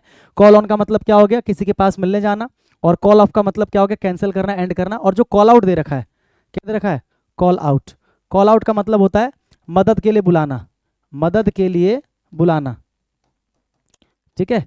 या फिर इसका एक और मीनिंग होता है समन करना किसी को। समन करना मतलब क्या होता है जानते हो ना, जब कोर्ट किसी को बुलाता है हाजिर होने के लिए कि भाई आपको आना है, आपको आना है, तो उसको क्या बोलते हैं, कॉल आउट, क्या बोलते हैं, कॉल आउट, ठीक है। किसी को इमरजेंसी में या फिर मदद के लिए बुलाते तो उसको भी क्या बोलते हैं, कॉल आउट, क्या बोलते हैं, कॉल आउट। अब आपको बताना है कि क्या आएगा यहाँ पर, तो सबकी मीनिंग पता लग गई। I decided to call out to various book stores, कि मैंने डिसाइड किया कि मैं कई सारे बुक स्टोर्स को क्या करूंगा, कॉल आउट करूंगा। कॉल आउट का मतलब तू मदद के लिए बुलाना है, समन करना। तो ना तो मैं बुक स्टोर को मदद के लिए बुला सकता, ना मैं समन कर सकता, क्योंकि स्टोर की बात हो रही है, इंसान की तो बात हो नहीं रही। और मैं क्यों समन करूंगा, मैं कौन हूं जो मैं समन करूंगा किसी को। समन करने का मतलब आदेश जारी करना कि भाई आपको हाजिर होना है, ठीक है। और ना तो मैं यहाँ पर बहुत सारे लोगों को कॉल करने की बात कर रहा हूँ, ना मैं यहाँ पर किसी चीज को खत्म करने की बात कर रहा हूँ, बल्कि मैं यहाँ पर कहीं विजिट करने की बात कर रहा हूँ। मतलब मैंने कई सारे बुक स्टोर को विजिट किया, तो I decided to call on various book stores in the area to see if any of them had the book I needed. खत्म। यहाँ पर बहुत सारी दुकानों पे विजिट करने की बात की जा रही है कि मैं इस दुकान पे गया, फिर उस दुकान पे गया, तो ऐसे के लिए अपन क्या लगा देते हैं, कॉल ऑन। क्या लगा देते हैं, कॉल ऑन। ये सारे आपको याद रखने हैं भाई, जितने भी फ्रेजल वर्ब्स हैं यहाँ पर सारे के सारे आपको याद रखने हैं, क्योंकि सब किसी न किसी एग्जाम में या तो आए हैं या तो आएंगे, ठीक है। अगला देखो, this lesser known heritage building is so beautiful as. अभी आपको कुछ कॉन्सेप्ट बताया था मैंने, सो और एज वाला, याद है कि सो और एज के बीच में हमेशा पॉजिटिव डिग्री का एडजेक्टिव होना चाहिए, बताया था। और सो एज जो है केवल नेगेटिव सेंटेंस में आता है, केवल किस में आता है, नेगेटिव सेंटेंस में आता है, हाँ कि ना। तो सेंटेंस नेगेटिव है क्या, पहले तो आप ये देखो, मैंने क्या बताया था, नेगेटिव में दोनों आता है, लेकिन पॉजिटिव में केवल एज, पॉजिटिव में केवल क्या आता है, एज। अच्छा, आपको पूरा इसको ओवरऑल क्या करना है, इंप्रूव करना है, तो चलो इसको इंप्रूव करते हैं सबसे पहले। तो सबसे पहले तो आप ये देखो कि इस वाले में क्या दे रखा है, दिस लेस नोन। पहली चीज तो ये गलत क्यों है, ये गलत क्यों है, क्योंकि देखो लेस अपने आप में पॉजिटिव डिग्री है और लेसर अपने आप में कंपैरेटिव डिग्री है। अब देखो मेरी बात को ध्यान से समझो, यहां पर ये जो हेरिटेज की जिसकी मैं बात कर रहा हूं, जिस हेरिटेज बिल्डिंग की मैं बात कर रहा हूं, तो मैं क्या बोलना चाह रहा हूं कि ये जो लेसर नोन हेरिटेज बिल्डिंग है, लेसर नोन का मतलब जो बाकियों के मुकाबले जिसको कम लोग जानते हैं, लेसर नोन का मतलब क्या हुआ कि कंपेयर कर रहा हूं, यानी कि बाकियों के मुकाबले इस बिल्डिंग को कम लोग जानते हैं, तो कंपैरिजन कर रहा हूं, तो यानी कि कंपैरिजन के लिए लेसर तो आएगा ही आएगा। तो लेसर में कोई गलती नहीं है, यानी कि लेसर की जगह पर लेस दे रखा तो वो गलत है। नहीं समझे बात को? अगर मैं यहां पर बोल रहा हूं कि this lesser known heritage building, यानी कि ये बिल्डिंग जिसको बाकियों के मुकाबले कम लोग जानते हैं, तो यानी कि यहां पर प्रॉपर एक कंपैरिजन किया जा रहा है, ठीक है, is much beautiful than Red Fort, than the Red Fort, ठीक है। तो ये तो गलत हो गया लेस की वजह से। This heritage building is as beautiful as Red Fort. अब यहां पर देखो लेसर ही हटा दिया तो ये भी नहीं होगा आंसर, ठीक है। This lesser known heritage building, यहां तक ठीक है। This lesser known heritage building is very much beautiful as. Very much और एज का पेयर कभी नहीं बनता, वेरी मच और एज का पेयर नहीं बनता, पेयर बनता है एज और एज का, अगर सेंटेंस पॉजिटिव है तो, ठीक है। और ये आपको पता है सेंटेंस पॉजिटिव है तो वेरी मच और एज का पेयर नहीं बनेगा, यानी कि ये बचा। चेक करते हैं, this lesser known heritage building, यहां तक कोई दिक्कत नहीं है, लेसर भी लगा हुआ है और बाकी सारी चीजें यहां तक सेम है, और सो एज की जगह पर क्या कर देना था, एज, तो एज भी कर रखा है, यानी कि ये सेंटेंस बिल्कुल क्या है, करेक्ट है। This lesser known heritage building is as much beautiful as the Red Fort. अब देखो भैया पॉजिटिव डिग्री है ये, इसको कंपैरेटिव मत समझना, आपको पता है मच भी अपने आप में पॉजिटिव है, ब्यूटीफुल भी अपने आप में पॉजिटिव है, थोड़ा सा एम्फेसाइज करने के लिए मच को साथ में लगा दिया है, लेकिन है तो ये पॉजिटिव ही, कंपैरेटिव तो नहीं है। अगर मोर ब्यूटीफुल होता तो कंपैरेटिव बन जाता, लेकिन यहाँ पर मच ब्यूटीफुल है तो मतलब ये पॉजिटिव है, यानी कि सेंटेंस ठीक है। समझ में आया? This lesser known heritage building is as much beautiful. आपको सिंपल देखना था कि एज और एज का पेयर कहाँ कहाँ पे दिख रहा है, तो इसमें तो एज और एज का पेयर नहीं है, खत्म हो गया।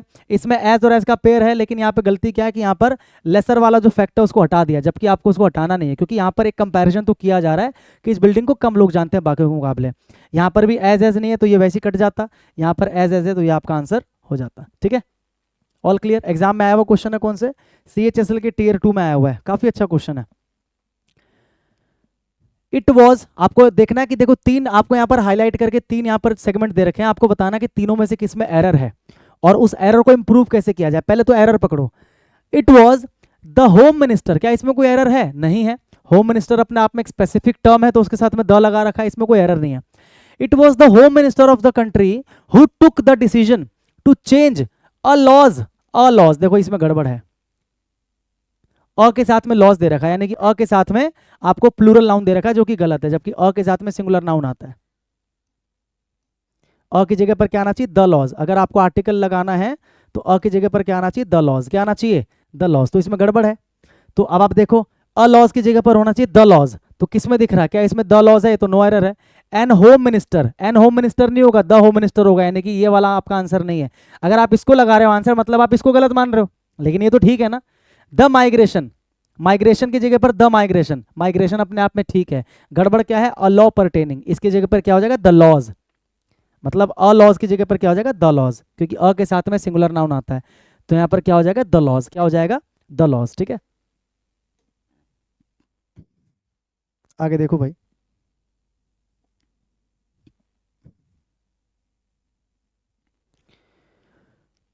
आई will definitely return your notes at Saturday evening.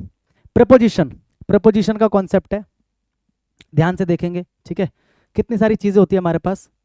Number 1 पे हमारे पास होता है डे, नंबर 2 पे हमारे पास क्या होता है, मंथ, नंबर 3 पे हमारे पास होता है ईयर यानी कि साल, और नंबर 4 पे हमारे पास क्या होता है भाई, नंबर 4 पे हमारे पास होती है डेट्स यानी कि तारीखें, और नंबर 5 पे हमारे पास होता है parts of a day, parts of a day. फिर नंबर 6 पे होता है कॉम्बिनेशन, ठीक है। नंबर 6 पे क्या होता है हमारे पास, कॉम्बिनेशन, यहाँ पे लिख देता हूँ, कॉम्बिनेशन किस किस का होता है, ठीक है, इवनिंग यानी कि डे, और डे के साथ में, डे के साथ में एक होता है आपका part of day, part of a day, combination होता है। और नंबर 7 पे क्या होता है भाई अपने पास, नंबर 7 पे अपने पास होता है एक एडजेक्टिव और एडजेक्टिव के साथ में होता है part of a day, part of a day. इतनी सारी चीज़ें होती हैं जो आपको याद रखनी है, बहुत इंपॉर्टेंट चीज़ें, ठीक है। डे जो होता है, डे के साथ में जो प्रिपोजिशन हमें लगाना होता है, डे के साथ हम क्या लगाते हैं, ऑन। डे के साथ हम क्या लगाते हैं, ऑन।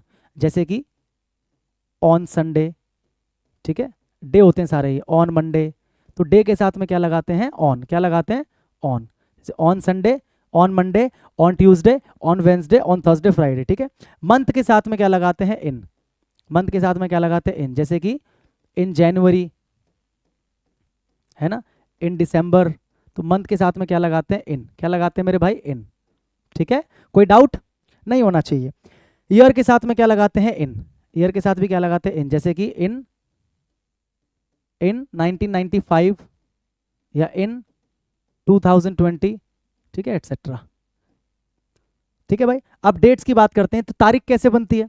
तारीख के लिए या तो 1 से लेकर 31 के बीच में कोई एक नंबर उठाओ और कोई एक महीना लगा दो, तो तारीख बन जाएगी, या फिर उसके साथ में एक साल भी ऐड कर दो, तारीख बन जाएगी। तो क्या लगाते हैं हमेशा, ऑन। क्या लगाते हैं, ऑन। जैसे कि मेरे भाई on 15th August, on 15th अगस्त, तो मैंने क्या बोला, 1 से 31 के बीच में कोई नंबर उठाओ और एक महीना चिपका दो, तारीख बन जाती है, तो ऑन लगा देते हैं, ठीक है।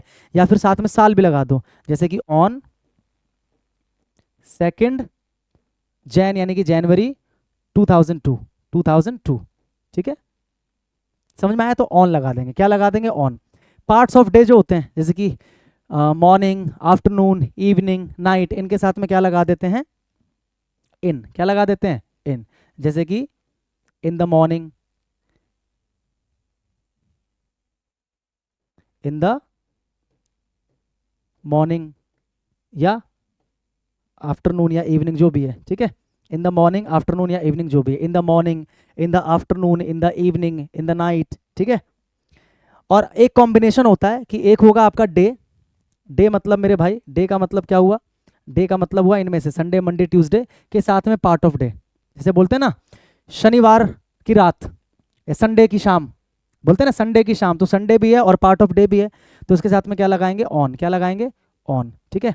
एग्जाम्पल इसका क्या होगा, इसका एग्जाम्पल होगा जैसे कि on, on Sunday evening, on Sunday evening, यानी कि संडे की शाम को, on Sunday evening, in Monday morning, ठीक है, in Monday morning, sorry on Monday morning, on Monday morning, क्योंकि मैंने क्या बताया, जब डे के साथ में पार्ट ऑफ डे आ जाएगा तो वहां पर क्या लगा देंगे, ऑन। क्या लगा देंगे, on. On Monday morning, on Tuesday afternoon, है ना, ऑन संडे नाइट। समझ में आ रहा है। और एक कॉम्बिनेशन होता है एडजेक्टिव के साथ में पार्ट ऑफ डे, तो इसके साथ में क्या लगा देते हैं, इसके साथ में लगा देते हैं ऑन। क्या लगा देते हैं, ऑन। जैसे कि हम बोलते हैं ना, जैसे कि हम बोलते हैं on a beautiful, on a beautiful evening, on a beautiful evening, तो ऑन लगा देंगे वहां पर। तो देखो, ब्यूटीफुल यानी कि एक एडजेक्टिव हो गया और साथ में पार्ट ऑफ डे आ गया इवनिंग, तो वहां पर क्या लगा देंगे, ऑन। तो क्या बोलेंगे, ऑन अ ब्यूटीफुल इवनिंग, ठीक है। ये बहुत इंपॉर्टेंट चीजें भाई आपको याद रखनी है ये, ठीक है। अब आप इसमें एरर बता सकते हो क्या, I will definitely return your notes at Saturday. At Saturday, Saturday क्या है, सैटरडे एक डे है, तो डे के साथ में क्या आता है, डे के साथ में ऑन आता है, तो यहाँ पर एट नहीं आएगा, ऑन सैटरडे आएगा। सॉरी, सैटरडे के साथ में देखो इवनिंग भी है, सैटरडे के साथ में क्या है, इवनिंग भी है, यानी कि डे के साथ में पार्ट ऑफ डे है। अरे भाई चल जा, डे के साथ में क्या है, पार्ट ऑफ डे, इवनिंग क्या है, पार्ट ऑफ डे, और साथ में डे, तो क्या आ जाएगा, ऑन आ जाएगा। तो यहाँ पर एट की जगह पर क्या आ जाएगा, ऑन सैटरडे इवनिंग। तो गड़बड़ किस में है, कहाँ गया, रिटर्न नोट्स ऑन, हाँ। अच्छा, क्या ऐट की जगह पर क्या आएगा ये बताना, तो ऐट की जगह पर क्या आ जाएगा, ऑन आ जाएगा, इसमें दे रखा ऑन, तो ये आपका आंसर है, ठीक है। समझ में आया, याद रखना है इसको। पीडीएफ आपको पता है कहाँ मिलेगी, सारी की सारी, कितनी सारी चीज़ें लिख रहा हूँ मैं। पीडीएफ आपको कहाँ मिलेगी, टेलीग्राम पे, टेलीग्राम का जो लिंक है डिस्क्रिप्शन में, वहां से जाके ले लो, ठीक है। माई सिस्टर रिजेंबल्स टू, देखो ऐसे कुछ वर्ब्स होते हैं, ऐसे कुछ वर्ब्स होते हैं जिनके साथ में हम लोग प्रपोजिशन नहीं लगाते हैं, ठीक है। ऐसे कुछ वर्ब्स होते हैं जिनके साथ में हम लोग प्रपोजिशन नहीं लगाते हैं, बहुत सारे वर्ब्स होते हैं, उनमें से एक वर्ब है आपका रिजेंबल, उनमें से एक वर्ब आपका क्या है, रिजेंबल है। एक सेकंड, ठीक, बोल दो थोड़ी देर, ठीक है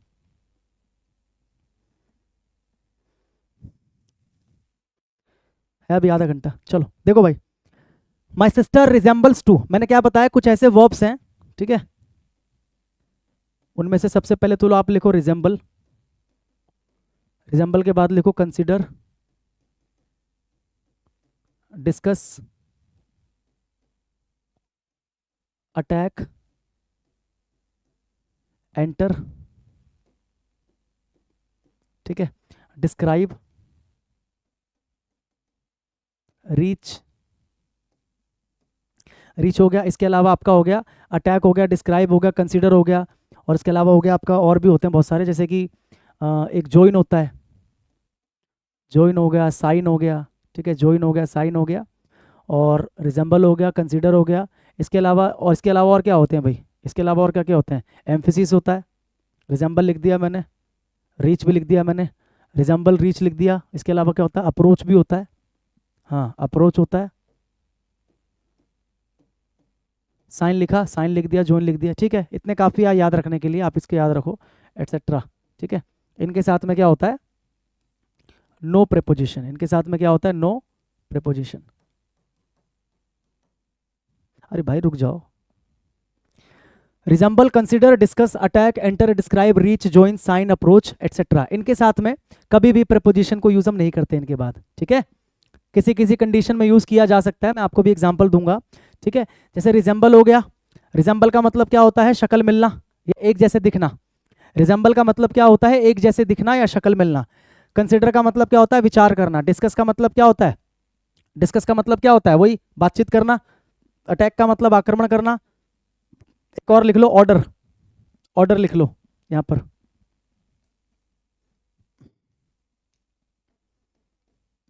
ठीक है।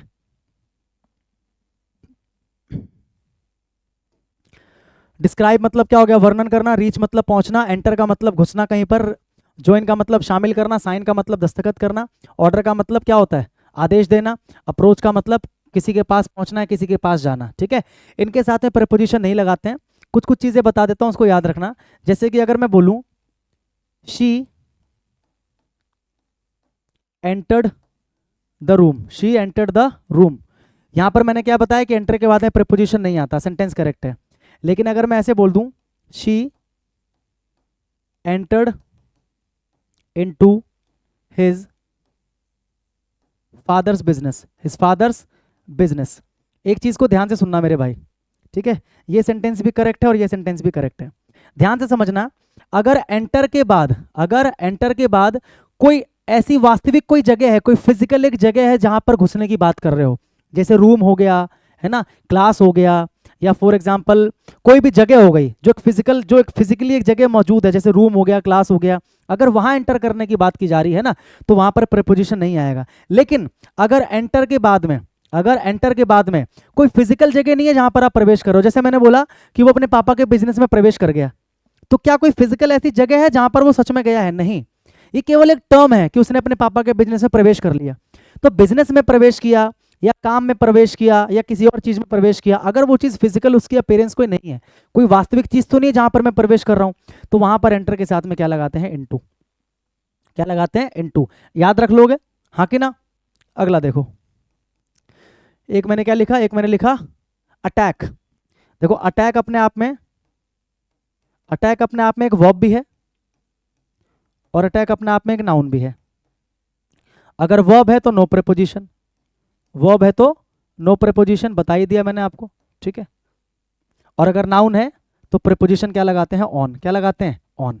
एग्जाम्पल चाहिए, एग्जाम्पल लो, जैसे कि मैं बोलता हूं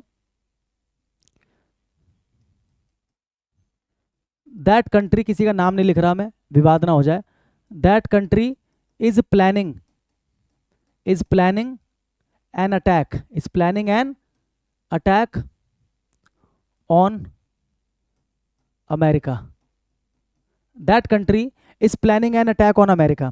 यहां पर जो प्लान है ये मेरा मेन वर्ब है, और यहां पर जो अटैक है ये मेरा क्या है, नाउन है।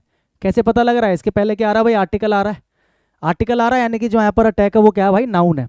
तो अगर अटैक एक नाउन का काम करता तो उसके बाद प्रपोजिशन क्या लगाते हैं, ऑन, क्या लगाते हैं, ऑन। अटैक ऑन अमेरिका, यानी कि सेंटेंस क्या है, करेक्ट है, सेंटेंस क्या है, ये करेक्ट है, that country is planning an attack on America. लेकिन अगर मैं बोलूं कि she attacked me, she attacked me, अब यहां पर जो अटैक है आपको पता है ये क्या है, वर्ब है। यहां पर जो अटैक है ये क्या है, एक वर्ब है, ये कोई नाउन नहीं है, यही वर्ब है, यानी कि यही जो इसके काम को दिखा रहा है। तो अगर ये वर्ब है तो कोई प्रीपोजिशन नहीं आएगा, तो नहीं आ रखा है, यानी कि सेंटेंस क्या है, ये ठीक है। कुछ समझ में आ रहा है भाई मैं क्या समझा रहा हूँ, ठीक है। ऐसी एक और इसके अंदर वर्ब है, ऑर्डर, ठीक है। ऑर्डर का भी सेम चीज है, अगर भाई मेरे ऑर्डर, ऑर्डर अपने आप में एक वर्ब भी होता है और ऑर्डर अपने आप में एक नाउन भी होता है। ये चीज़ें सीखना बहुत ज़रूरी है, छोटी छोटी चीज़ें आपको परेशान कर सकती है नहीं तो एग्जाम में। ऑर्डर एक वर्ब भी, ऑर्डर एक नाउन भी है, ठीक है। अगर ऑर्डर एक वर्ब है, यहाँ पर तो जगह ही नहीं बची लिखने की, यहाँ लिख देता हूँ नीचे।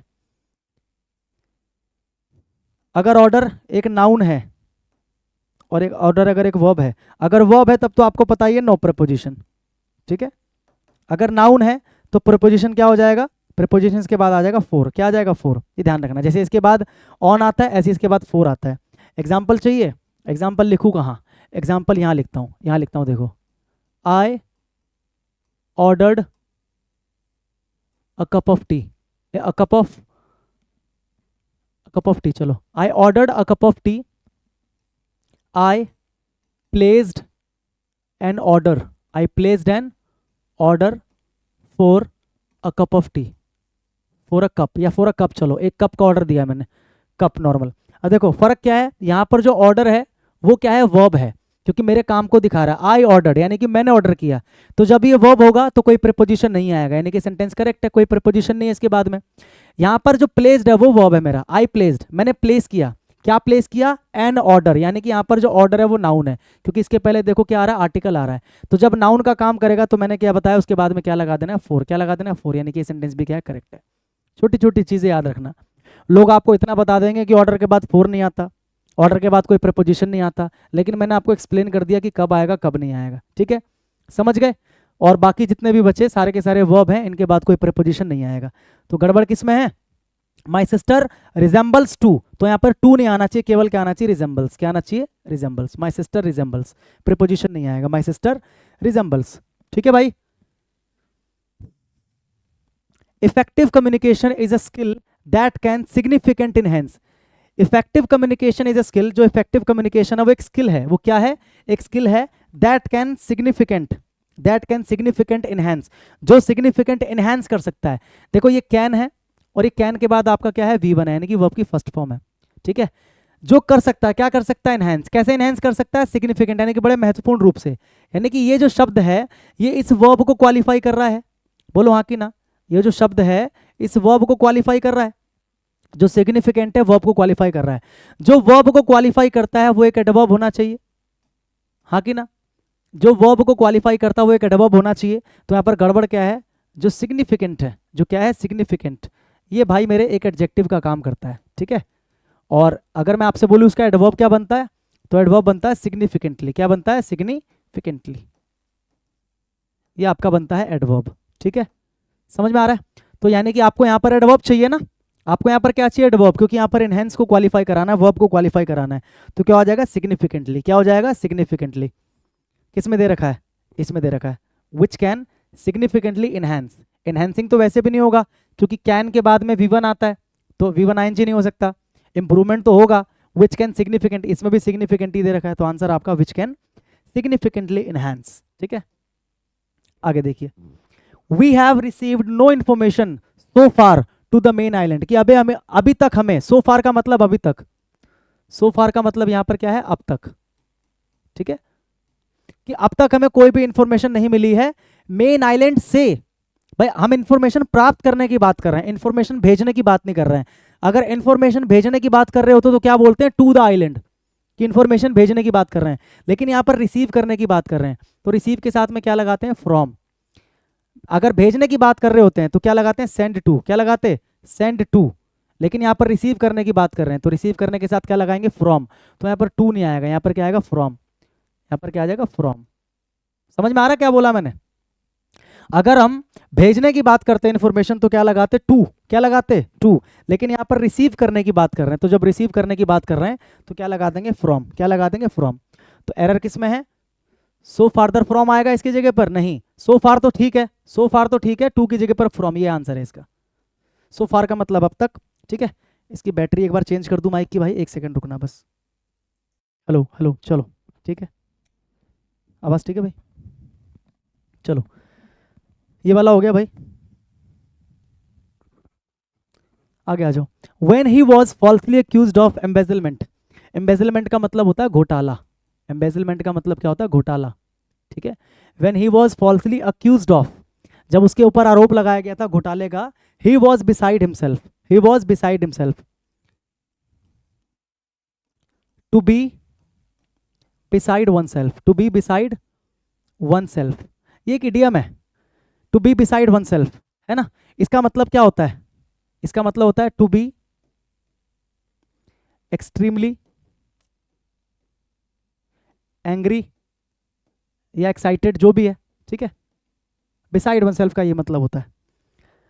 अब आपको क्या करना है इसको, अब यहाँ पर एंगर दे रखा है ना, तो यानी कि इसका मतलब क्या हो जाएगा, इसका मतलब हो जाएगा टू बी एक्सट्रीमली एंग्री। यहाँ पर बिसाइड वन सेल्फ का मतलब टू बी एक्सट्रीमली एंग्री। यहाँ पर अगर एक्साइटमेंट दे रखा होता है, इन एक्साइटमेंट, तो क्या हो जाता है, एक्सट्रीमली एक्साइटेड, ठीक है। तो ये इडियम है आपका, to be beside oneself. तो ही वॉज बिसाइड हिमसेल्फ, तो कोई इसमें गड़बड़ तो नहीं है, बिसाइड हिमसेल्फ, कोई दिक्कत नहीं है। ही वेंट बिसाइड, नहीं वेंट नहीं आएगा, वेंट क्यों आएगा। ही वर, ही के साथ वर नहीं आएगा। Improvement, he was besides, besides नहीं आएगा, बिसाइड ही होता है, बिसाइड्स नहीं होता है, पर बिसाइड्स दे रखा है, ठीक है, इसका नो इंप्रूवमेंट हो जाएगा। ही वॉज बिसाइड हिमसेल्फ, ठीक है। शी इज मैरिड टू, अच्छा उसमें एक और वर्ब ऐड कर लेना, ये जो मैंने यहाँ पर लिखा था ना कि वर्ब्स के साथ में प्रीपोजिशन नहीं आता, वहां पर एक और वर्ब ऐड कर लेना। इसको देखकर मुझे याद आया, मैरी, भाई चलो पीछे,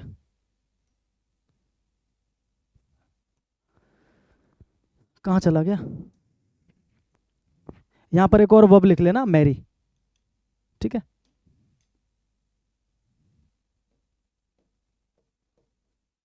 मैरी के साथ भी कोई जो आपका प्रपोजिशन है वो नहीं आता, लेकिन अगर पैसिव बनाओगे, ठीक है, तो पैसिव में आ जाता है, मैरी के साथ में क्या आता है, टू। एक्टिव में नहीं आता, पैसिव में क्या आता है, मैरी के साथ टू आता है, ठीक है। एग्जाम्पल के थ्रू करवाता हूँ, देखो भाई, एक्टिव का एक एग्जाम्पल लिखता हूँ, I married, I married that girl, I married that girl, मैंने उस लड़की से शादी कर ली, I married that girl, I married that girl, ये एक्टिव है, तो मैरी के बाद नो प्रीपोजिशन, मैरी के बाद नो प्रीपोजिशन, ठीक है भाई, नो प्रीपोजिशन एक्टिव अगर है, ठीक है। अगर पैसिव बनाता हूं, क्या बनाता हूं, पैसिव, तो मैं क्या बनाऊंगा, आई got married, I got married, I got married, या तो पैसिव बनाओ या फिर कॉजिटिव को यूज करके बनाओ, I got married, I got married to her, I got married to her. तो अगर आप गेट या गॉट लगा के बनाते हो या पैसिव बनाते हो, गेट या गॉट लगाकर बनाते हो, ठीक है, या फिर पैसिव बनाते हो, यानी कि आप कह सकते हो या तो पॉजिटिव से बनाते हो या पैसिव से बनाते हो, तो वहां पर क्या हो जाता है, वहां पर मेरे भाई मैरी के साथ में क्या लग जाता है, टू, मैरी के साथ में क्या लग जाता है, टू लग जाता है, ठीक है। अगर एक्टिव है तो मैरी के साथ कोई प्रीपोजिशन नहीं, लेकिन अगर मैरी के साथ में गेट या गॉट लगाकर बनाते हो या पैसिव से बनाते हो, जैसे she was married, she was married to him, he was married to her, passive से बना रहे हो तो टू लग जाएगा, या फिर गेट गॉट लगा के बना रहे हो तो भी टू लग जाएगा, ठीक है। तो यहाँ पर क्या है, शी इज मैरिड, तो यहाँ पर देखो ये पैसिव है, शी इज मैरिड, ये क्या है, पैसिव है, ये क्या है, पैसिव है। कैसे पता चल रहा है पैसिव है, इज एम आर के साथ वर्ब की थर्ड फॉर्म, मैंने कल की क्लास में या परसों की क्लास में बताया था आपको कि इज एम आर के साथ वर्ब की थर्ड फॉर्म का मतलब पैसिव है। तो पैसिव में मैंने क्या बताया, मैरी के साथ में क्या लगेगा, मैरी के साथ में लगेगा टू, ठीक है। तो she is married to a rich businessman, she is married to, ये इसका आंसर है, she is married to a rich businessman, ठीक है। शेरपाज, शेरपा आपको पता है ना, एक कम्युनिटी है शेरपा, शेरपाज हैव प्रॉस्पर्ड, प्रॉस्पर का मतलब क्या होता है, तरक्की करना, फलना फूलना, प्रॉस्पर, ठीक है। Sherpas have prospered and come along the way, Sherpas have prospered and come along the way, and come along the way, come all along, come along way, come along way होता है, टू कम अलोंग वे। एक phrase होता है, idiom होता है, to come a long way, to come a long way, to come a long way, इसका मतलब क्या होता है, to be successful, to be successful, सीधा याद रखने का, टेंशन नहीं लेने का, ठीक है भाई। एक फ्रेज होता है टू कम अ लॉन्ग वे, जैसे हम किसी को बोलते हैं ना, बहुत समय के बाद मिलते हैं और हम बहुत समय के बाद मिलकर देखते हैं कि यार ये तो पहले से बहुत चेंज हो गया, इसकी पहले से बहुत तरक्की हो गई, तो हम क्या बोलते हैं, यार you have come a long way, you have come a long वे, मतलब तुम जहां थे वहां से तुम बहुत दूर अब आ चुके हो, you have come a long way, you have come a long वे। तो कम अलोंग नहीं होगा, कम अलोंग होगा, क्या होगा, कम अलोंग, अलोंग नहीं होगा, कम अलोंग, किस में दे रखा है, कम ऑल अलोंग नहीं होगा, आर कमिंग अलोंग नहीं होगा, क्योंकि इज एम आर से नहीं बनेगा ना ये, क्योंकि हैव है ना तो वर्ब की थर्ड फॉर्म से बनेगा, तो वर्ब की थर्ड फॉर्म तो कम होता है, तो आर तो आएगा ही नहीं, ठीक है, और इंप्रूवमेंट तो होगा ही होगा, तो ये इसका आंसर हो जाएगा, देखो come a long way, simple. Have के बाद में वर्ब की थर्ड फॉर्म और अ लॉन्ग वे, मैंने क्या बताया, to come a long way, इसका मतलब क्या है, टू बी वेरी सक्सेसफुल, ठीक है, to be very successful. Okay, अब आ जाते हैं फिल इन द ब्लैंक्स। आपको ब्लैंक्स को क्या करना है, फिल करना है, ब्लैंक्स को क्या करना है मेरे भाई, फिल करना है, ठीक है, ब्लैंक्स को फिल करना है, कर लोगे, आ जाओ फटाफट से कर ही लेते हैं, जल्दी जल्दी कर लेते हैं। Dash I would not sign the document, अच्छा ब्लैंक में इनमें से फिल करना है, if I have been you, if I were you, if I was you, if I had been you, ठीक है। देखो भाई एक होता है imaginary clause, imaginary clause, imaginary clause कैसे बनता है, इमेजिनरी क्लॉज कैसे बनता है, इफ आता है, इफ के साथ में सब्जेक्ट आता है, सब्जेक्ट के साथ में वर आता है और वर के साथ में एक ऑब्जेक्ट आता है, ठीक है, ये इमेजिनरी क्लॉज होता है। यानी कि जब आप इस क्लॉज से कोई सेंटेंस बनाओगे ना, तो उसका मतलब होता है कि आप कुछ इमेजिन कर रहे हो, आप कुछ क्या कर रहे हो, इमेजिन कर रहे हो, क्या इमेजिन कर रहे हो, किसी पोजीशन को इमेजिन कर रहे हो। तो जैसे कि अगर मैं बोलूँ कि अगर मैं तुम्हारी जगह होता, अगर मैं देश का प्रधानमंत्री होता, अगर मैं एक पक्षी होता, तो हम इमेजिन करते हैं ना कई बार प्रेजेंट में रहते हुए किसी पोजीशन को, कि अगर मैं ये होता, अगर मैं वो होता। तो ऐसे यहाँ पर बोलना चाह रहा है कि अगर मैं तुम्हारी जगह होता तो मैं कभी भी डॉक्यूमेंट साइन नहीं करता, तो अगर मैं तुम्हारी जगह होता, यानी कि एक इमेजिनरी क्लॉज है, इमेजिन किया जा रहा है, ठीक है। तो कैसे बनाते हैं, इफ के साथ में सब्जेक्ट, सब्जेक्ट के साथ में क्या आता है, वर, हमेशा वर आता है, ध्यान रखना ये फिक्स है, हमेशा क्या आता है, वर। और इसकी जगह पर दूसरे तरीके से भी बना सकते हो, इफ को हटाकर क्या कर सकते हो, वर को पहले कर दो, इन्वर्जन लगा दो, मतलब सब्जेक्ट को बाद में कर दो और ऑब्जेक्ट को बाद में कर दो, ऐसे। या तो आप भाई ऐसे बना लो ऊपर वाले तरीके से, या ऐसे बना लो, बिल्कुल सेम मीनिंग है दोनों की, दोनों की मीनिंग क्या है, बिल्कुल सेम है, यानी कि जो मीनिंग इसकी है वही मीनिंग इसकी है। यानी कि अगर आप बोलते हो if I were a bird, ऊपर लिखता हूं यहाँ जगह नहीं है, अगर आप ऐसे बोलते हो if I were a bird, if I were a bird, इसका मतलब क्या है, अगर मैं एक पक्षी होता, if I were a bird. देखो इफ के साथ में सब्जेक्ट है, सब्जेक्ट के साथ में वर है, हमेशा वर आता है, ठीक है। या फिर आप इसको कैसे बना सकते हो, इफ को हटाकर क्या कर दोगे, वर, वर से शुरू कर दोगे, वर आई अ बर्ड, यानी कि दोनों की मीनिंग बिल्कुल क्या है, सेम है, ये भी ठीक है और ये भी ठीक है, ठीक है। चारों में से क्या हो सकता है, if I have been you, if I was you, was नहीं आएगा हमेशा were, if I had been you नहीं, इफ आई वर यू, अगर मैं तुम्हारी जगह होता, ये इमेजिनरी क्लॉज हो गया आपका, इफ क्लॉज हो गया, इसको इफ क्लॉज भी कहता है, भी मैंने पीछे बताया था, और ये आपका मेन क्लॉज हो गया। अब देखो एक चीज ध्यान से देखो, अभी जो मैंने आपको 3 क्लॉज बताए थे इंपॉर्टेंट, आपका जो इफ क्लॉज है वो कैसे बन रहा है, वो आपका बन रहा है सिंपल पास्ट से, ये दोनों के दोनों सिंपल पास्ट ही तो हैं, क्योंकि दोनों में क्या आ रहा है, वर आ रहा है, दोनों में क्या आ रहा है, वर आ रहा है, और वर का मतलब सिंपल पास्ट। और अभी मैंने क्या बताया था, आप पीछे जाके देखना कि जब आपका इफ क्लॉज सिंपल पास्ट से बनता है तो आपका मेन क्लॉज कैसे बनता है, वुड के साथ वी1, चेक करना एक बार, क्या वुड के साथ वी1 है, बिल्कुल है। आप समझ में आया मैंने क्यों बताया था, क्योंकि जगह जगह जगह जगह आपको वो चीजें देखने को मिलेंगी, ठीक है भाई, समझ में आ गया, हाँ कि ना।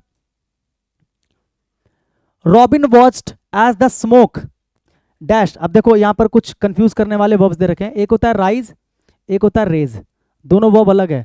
राइज का मतलब क्या होता है, उठना या उगना या बढ़ना, ठीक है, और रेज का मतलब क्या होता है, उठाना, रेज का मतलब क्या होता है, उठाना, रेज का मतलब क्या होता है, उठाना या बढ़ाना, उठाना या बढ़ाना, फर्क है। जैसे सूरज उगता है, ना कि उसको उगाते हैं हम, सूरज उगता है तो सनराइज होता है।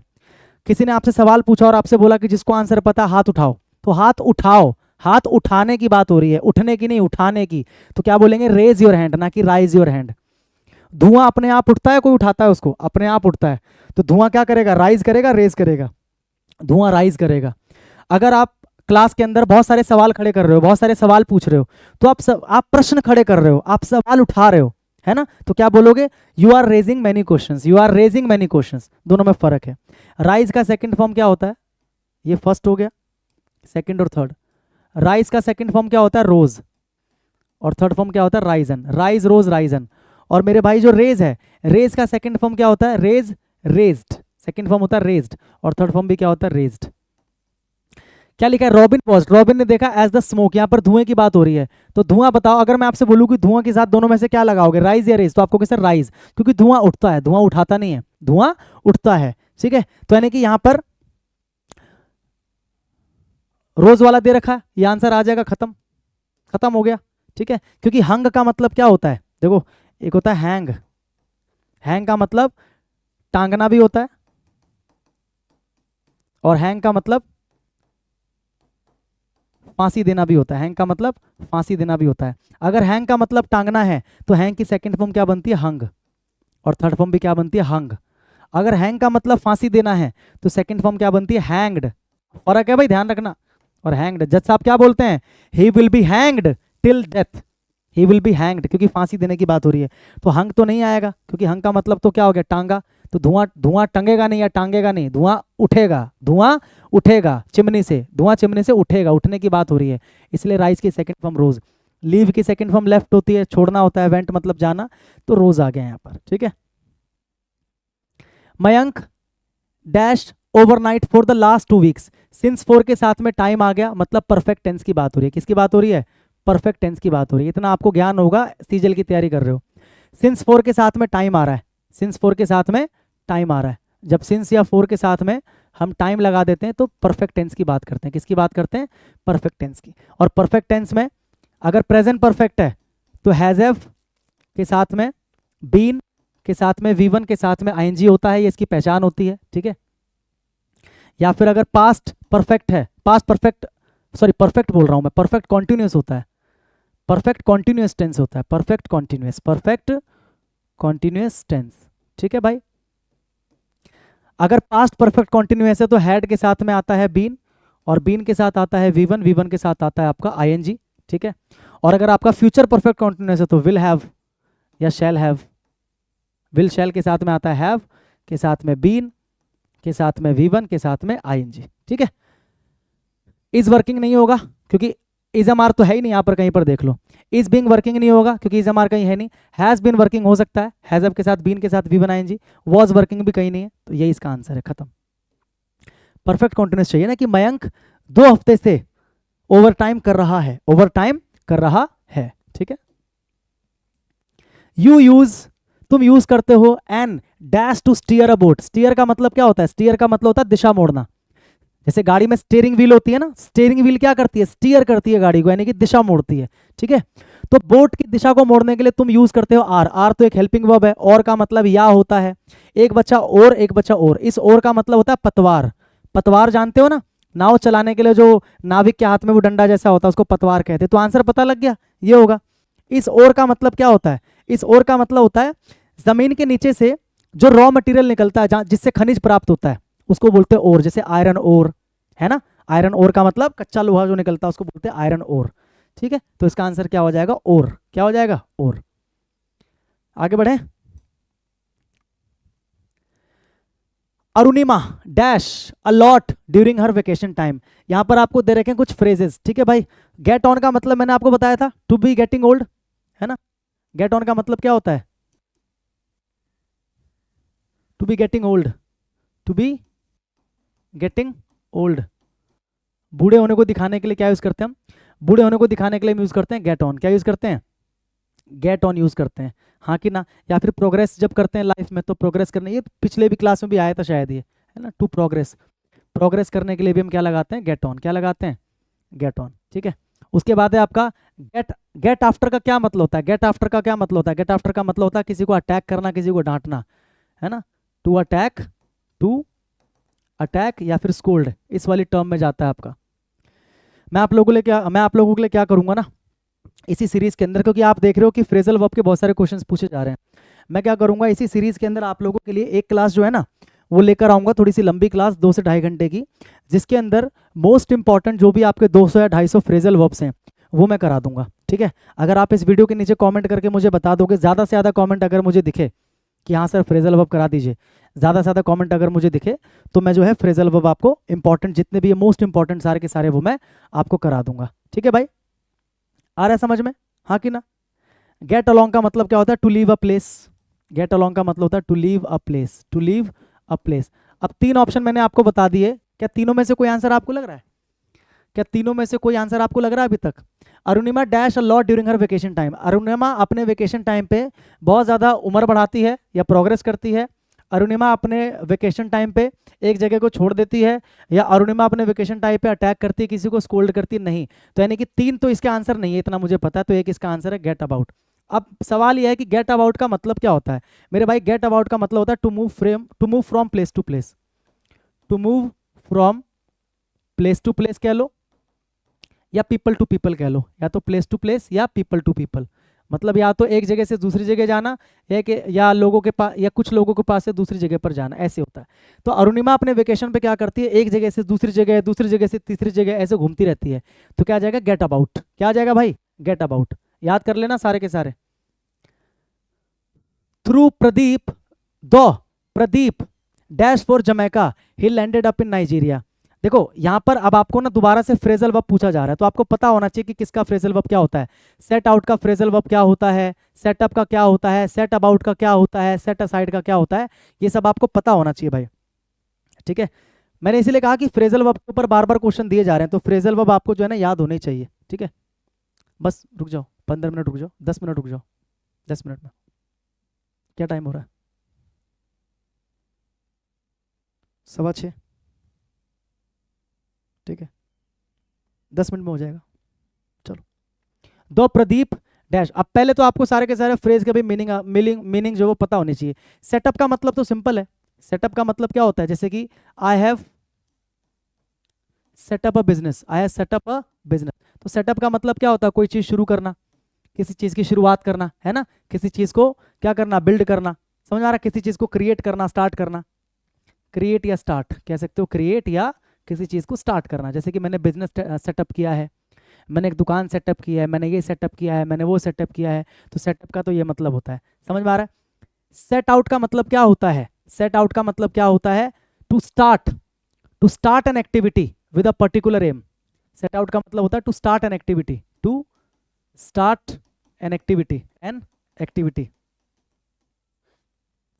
With a particular aim, with a particular aim. मतलब किसी एक पर्टिकुलर एम को लेके आप कोई काम स्टार्ट करते हो ना, तो उसके लिए यूज करते हैं सेट आउट। क्या यूज करते हैं, सेट आउट। सेट आउट मतलब क्या होता है, शुरू करना।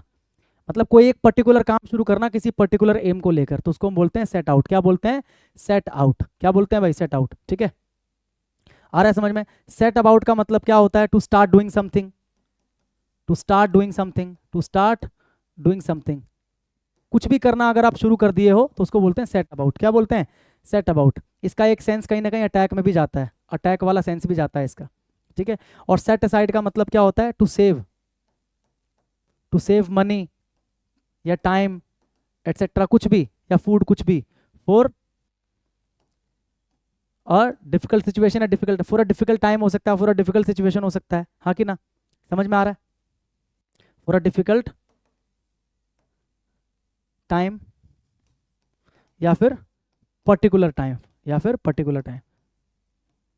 अगर हिंदी में देखोगे तो क्या बोलते हैं, बचा के रखना। क्या बोलते हैं, बचा के रखना, बचा के रखना। जैसे कई बार बोलते हैं ना कि भाई थोड़े से पैसे साइड कर दो, बचा के रख दो, बाद में काम आएगा, किसी पर्टिकुलर टाइम पे या किसी डिफिकल्ट टाइम पे क्या होगा, काम आएगा। ठीक है, तो उसको बोलते हैं सेट असाइड। दो प्रदीप डैश फॉर जमैका। अब इसका आंसर तो बताओ जरा, 26 का आंसर क्या होगा। प्रदीप जो था डैश किया जमैका के लिए, ही लैंडेड अप इन नाइजीरिया। मतलब जमैका के लिए डैश किया लेकिन नाइजीरिया पहुंच गया। यानी कि यहाँ पर बात किसकी हो रही है, बात क्या यहाँ पर कुछ साइड में रखने की या बचाने की बात हो रही है, नहीं। क्या यहाँ पर कुछ करने की बात हो रही है, स्टार्ट करने की कुछ बात हो रही है, या अटैक करने की बात हो रही है, नहीं। क्या यहाँ पर किसी चीज को सेटअप करने की बात हो रही है, नहीं। यहाँ पर बात हो रही है टू स्टार्ट एन एक्टिविटी। उसने एक एक्टिविटी स्टार्ट करी थी जाने की, तो क्या हो जाएगा यहाँ पर, सेट आउट। क्या हो जाएगा, सेट आउट। ठीक है, तो दो प्रदीप सेट आउट, दो Pradeep set out for Jamaica, मतलब निकला था। सेट आउट का मतलब निकलना, स्टार्ट करना। मतलब निकला था वो जमैका के लिए, जमैका जाने के लिए। ही लैंडेड इन नाइजीरिया, लेकिन कहां पर पहुंच गया, नाइजीरिया। कहां पर पहुंच गया, नाइजीरिया पहुंच गया भाई। ठीक है, the company had some initial problem but now it is क्या, फ्लाइंग हाई। ये एक इडियम होता है। फ्लाई हाई का क्या मतलब होता है, फ्लाई हाई का मतलब होता है to become successful, to become successful, simple. इसका आंसर है, फ्लाई हाई का मतलब सक्सेसफुल होना, कामयाब होना। दे न्यू, वो जानते थे, that the stock of the food was getting reduced, कि जो स्टॉक है वो रिड्यूस किया जा रहा था। And the fund dash for, और जो फंड डैश किया गया था, तो फंड क्या किया जाता है, फंड अलॉट किया जाता है। फंड को अलॉट किया जाता है ना, फंड को आवंटित किया जाता है, अलॉट किया जाता है। सुना होगा आपने फंड अलॉटमेंट, फंड को अलॉट किया जाता है, फंड को आवंटित किया जाता है। बीइंग कर्टियस, कर्टियस का मतलब क्या होता है? सभ्य। कर्टियस का मतलब क्या होता है? सभ्य। Being courteous dash cost you nothing, मतलब सभ्य होना तुमसे कोई कीमत नहीं मांगता, मतलब सभ्य होने के लिए कोई कीमत नहीं चुकानी पड़ती। Being courteous cost you nothing, तो यहां पर अ क्यों आएगा भाई? अ तो आता है, अ तो आर्टिकल है, ए भी आर्टिकल है, द भी आर्टिकल है, नाउन से पहले आता है। ये तो वर्ब है, वर्ब से पहले नो आर्टिकल। क्या वर्ब से पहले कभी आर्टिकल देखा आपने? क्या वर्ब से पहले आर्टिकल देखा है आपने? कोई नहीं देखा ना, तो यहां पर ये भी नहीं आएगा, ये भी नहीं आएगा, ये भी नहीं आएगा, no article required. Being courteous cost you nothing, article आता है आपका किससे पहले? आर्टिकल आता है आपका नाउन से पहले। किससे पहले आता है? नाउन से पहले। ठीक है भाई, समझ में आया? हाँ कि ना? इतने ही क्वेश्चन है आज की क्लास में भाई, ठीक है। और आई होप आज की क्लास आपको अच्छे से समझ में आई होगी। अगर क्लास समझ में आई तो मैंने क्या बताया कि आप एक प्यारा सा कमेंट करके जाना कि क्लास आपको कैसी लगी, और वीडियो को शेयर करते हुए, लाइक करते हुए जाना। और जो कमेंट करोगे आप उसके साथ में ये भी लिख देना कि हाँ सर फ्रेजल वर्ब हमें चाहिए, तो मैं इंपॉर्टेंट जो फ्रेजल वर्ब है 200-250 उसको एक ही क्लास में मैं आपको समझा दूंगा। ठीक है, मिलेंगे आपसे अगली क्लास में भाई, तब तक के लिए अच्छे से पढ़ते रहें, बाकी सब्जेक्ट पे भी ध्यान दें। तब तक के लिए सभी को भाई मेरी तरफ से गुड नाइट और जय हिंद।